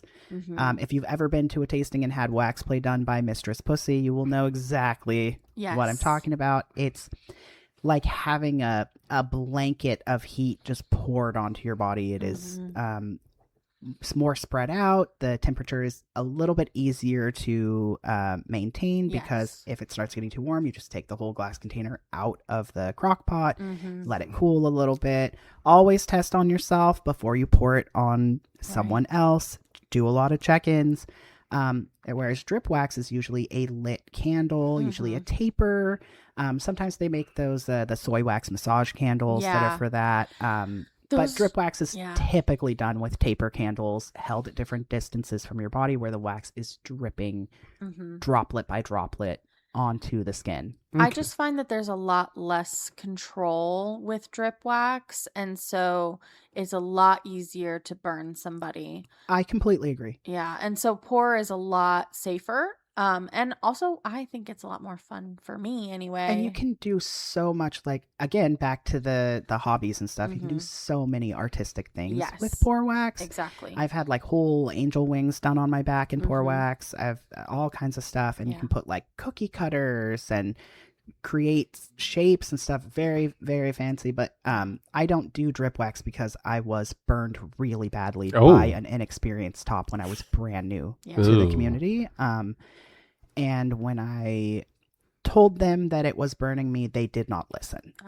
So it took me a really long time to be able to get back into wax play at all. And without Mistress Pussy, I don't know if I ever would have gotten all the way back into it, but she really helped you. Did some therapeutic wax on me until I was able to get through. And she was the only one that was willing to do wax on me after I told her the issues that I had. Yeah. And because I will twitch and jerk and tense up, and people get really stressed out by that. Yeah. So it's just a lot of negotiating and communicating about how that was going to go. So what I'm hearing is a very good communication with a very good top. Yes. No better savior in that aspect than Mistress Pussy. No. Yeah. I mean, she definitely knows what she's doing. I love her so much. Right. That's my auntie. Oh, all right. So real quick. So we're talking about some hot play. What about some cold play? Yeah. Oh, cold play. There you go. Don't get caught at their concert. That's what happened. So Coldplay, there's Coldplay. So I can't say that. Ice tends to be the default. Yeah, ice tends to be the default. Start out with ice cubes. Frozen things, which can also be mixed in with wax play. There's a lot of you can do that duality of mixing the two together, but a lot of people do ice. They'll do, again, snow. They'll do putting things in the freezer, such as glass toys, right? Floggers with metal beads, like the one that Captain gave me, which is very fun. I actually like to get hit with that, if that gives anybody a level reading on. One real important precaution is if you have anything that's metal or glass that you've taken out of the freezer, don't just immediately insert it vaginally or anally, because skin damage. You can actually damage the skin. Yeah. And if you've ever seen someone stick their tongue to a Christmas Story. Yeah, if you've seen A Christmas Story, seen somebody stick their tongue Nobody to wants a to metal be pole. Ralphie at the vagina. Yeah, you don't, or if it wasn't your Ralphie. hand is Definitely wet don't want that. and you touch an ice cube and it sticks to your finger. Imagine that inside of you, and then know that that is not a thing anybody wants. No. Also, another precaution is if you're playing with popsicles, and you're going to insert them vaginally, get sugar-free popsicles. Yes, because you don't want Because to cause Yeast infection. imbalances and Yeah. yeast infections. And if you're doing things like ice, popsicles, things like that, they will sharpen. Imagine when you're eating like a candy cane, you're eating the end of it and it gets really sharp, it turns into essentially a prison shiv. Don't do that to someone's vagina or anus. Don't do it. That just sounds You don't terrible. want internal punctures, so make sure that you are checking occasionally to make sure, especially if it's a piece of ice, that it hasn't sharpened to a point, because I have actually heard of that happening. I prefer things that are more cool than frozen. I think when it comes to like temperature play that's on the cool spectrum, I think like those globes that they have that you get at a facial, you can put those in the refrigerator and those get really nice and cold, but they're not frozen. Yeah. And Yeah, you just cold can- water bottles right out of the fridge right Yeah. after you've been flogged and have like the little drips on you just from Yes. the condensation on the outside. Yeah. Even that is Love that. temperature play. So, Like, so something I've started doing fairly recently that I saw somebody else do during a scene, flog, paddle, spank, all that stuff. Grab a cool water bottle and just kind of rub it against and Roll pushing it, it up and into down the it. skin. Yep. Yeah. One of the that's things not what I just said at all. It's I not like what you to just said at all. do- It's perfectly what you said. that is also kind of under the same realm of temperature play in that context is I have a metal chain flogger that when it's sitting in the cold dungeon air, it gets nice and cool. And so after I've been, beating somebody's butt for a while, then I'll just run those metal falls over their skin. So, Not Your Princess, when are we playing? What's happening? Whenever you reach out Slutty. and ask. Slutty. Sorry. I have a slut in my throat. Sorry. You're sliding your throat. I love doing stuff like that. Like I have several like metallic objects that I'll use like that. They get really cool in the ambient temperature, and then against your hot skin, it feels even cooler. And so it's like a little bit of a shock to, yeah, not that kind though. But it's a little bit, it's a little bit of like that's all of a sudden something very cool on my very hot skin, and it feels really nice. But it's also like in the same way you mind break play. up intense impact play with a bunny flogger. Yeah. You break up that feeling. You've got all the skin all warm and hot and stingy, and now comes in something cool and refreshing, and it gives the skin new sensations. Exactly. It gives the brain a new experience. And I love to combine those different things in an impact scene because it does break up that heavy impact with something a little different, but that is still keeping you in that headspace really nicely. Yes. There is a bit of a, depending on who you're playing with, there is a bit of a risk when you've warmed somebody up, you've started with the light impact, you've moved into the medium and the heavy impact, and they're floating. When you show up with something cold, of jerking them out of that headspace. Mm-hmm. So it depends. It might be something you have to experience with someone to see how they react to it. And that's Again, a lot of negotiation. yeah, and also I think that Well, not everybody knows until they've experienced it. That's is why true. I don't really do like the water bottle thing per se. I will do something that's more ambient temperature to the room. Gotcha. So that Not way quite such a Not as big drastic of a shock. yeah, it's not a drastic shock, but it feels cool because your skin is warm and it is room temperature. Yeah. So Drastic it's- shock. Yeah, you That's a drastic great shock. stage There you name. go. There's your new Drastic stage shock. name. That's my DJ name. DJ name is Drastic Shock. Ba-ba-ba-bow, Drastic shock. Boom, boom, boom, boom, boom, boom. Drastic shock here. Oh, I like when people laugh. Oh, yeah. Hold on. He's DJDS. DJDS. DJDS. And that's not Dom Sub. D/S. That's how to be his logo. Slash. That's his logo. I will say that there is also a temperature aspect to electric play as well, because electricity is inherently Hot. very warm. Yes. Well, if you're creating arcs, it's plasma. Plasma play. We're setting oxygen on fire. Yeah. There's a little yeah. heat there. Just If tiny you've bit. never tried electric play and you like tattoos and you like to get tattooed and it feels nice to you, you will like electric play. Mm. That's usually how I describe it to people. It feels very similarly to getting tattooed. When it's at the high levels. Yeah. Which is Well, where I like in it. the kind of electric play, like a violet wand, Yeah. where what you're playing with is effectively static electricity. Yes. Because if you're talking about tens units, that's a Yeah, it's a completely different experience. sensation. Yeah, Right. completely different experience. Okay. All right. I'm gonna bring us back here for just a moment. No. Yes. Temperature play. Not even temperature play, because guess what? This has been a long episode, and we need to bring it to a close. We do. We do. What? So what I'm going to do is I'm going to start with not your princess. Final thoughts. Oh, I thought you were starting with not me. Just kidding. I don't know. Final thoughts. Happy to be here. It's like, thanks for including me. Thanks for including me. I didn't have a lot to contribute, unfortunately, Did you because learn I anything? haven't seen a lot of the content we talked about. But I did learn things, and I enjoyed talking about the kinky stuff. Right. So definitely you need to go see Professor Marston and the Wonder Woman. Yes. You need to get into X-Men 97. Yes. Go see Supergirl. Okay. And I mean, how long is Dominant Social? We could just watch it right here in the living room while that's going on. It's 2 hours. I think we'd have time. Maybe. Shock. Any final thoughts? You guys should really look into your local kinky camping events and expand your horizons with that. As always, be good humans, be good to each other, take care of yourselves, and take care of your community. Mm-hmm. Be bad. No, I'm kidding. Opposite. of what Ignore everything he fucking said. As Brad still just said, be bad. No. Be bad. I would say piss off the incels by going and seeing Supergirl and making it blow Oh, up. And fuck, get, yes. Yes. go I agree with this. Great make your advice. local 100%. incel angry by making your local Supergirl one of incel the highest grossing films. And check out Iron Lung because it is really opening the door for independent creators to get out there and get their stories told and putting a big fuck you to Hollywood, which is always fun.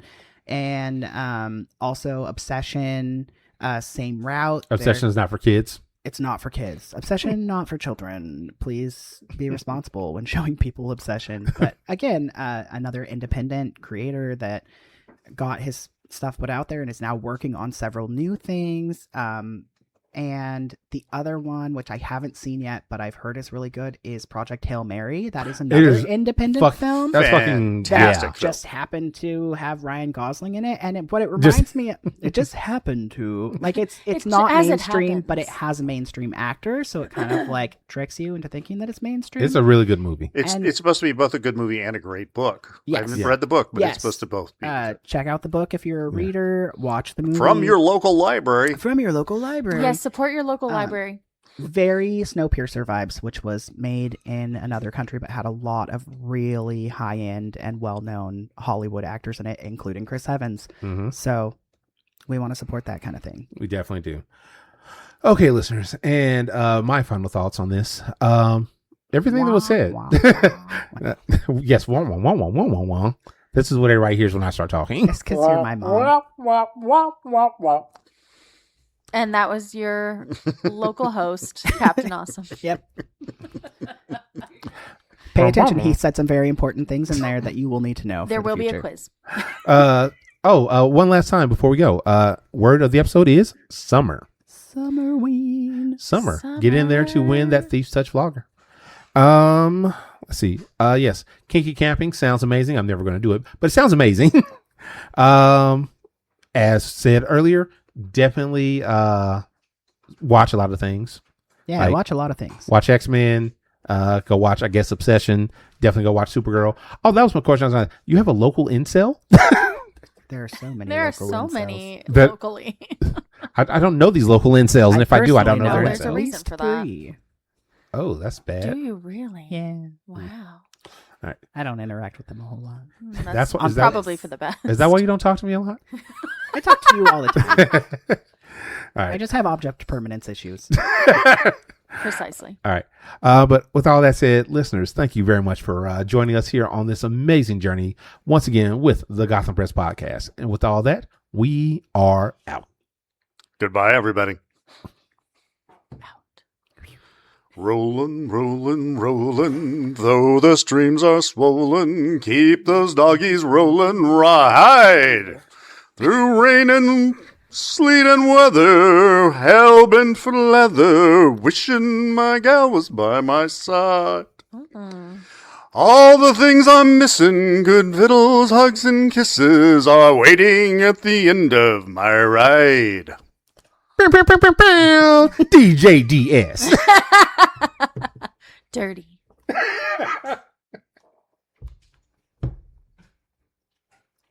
Stop recording. Stop.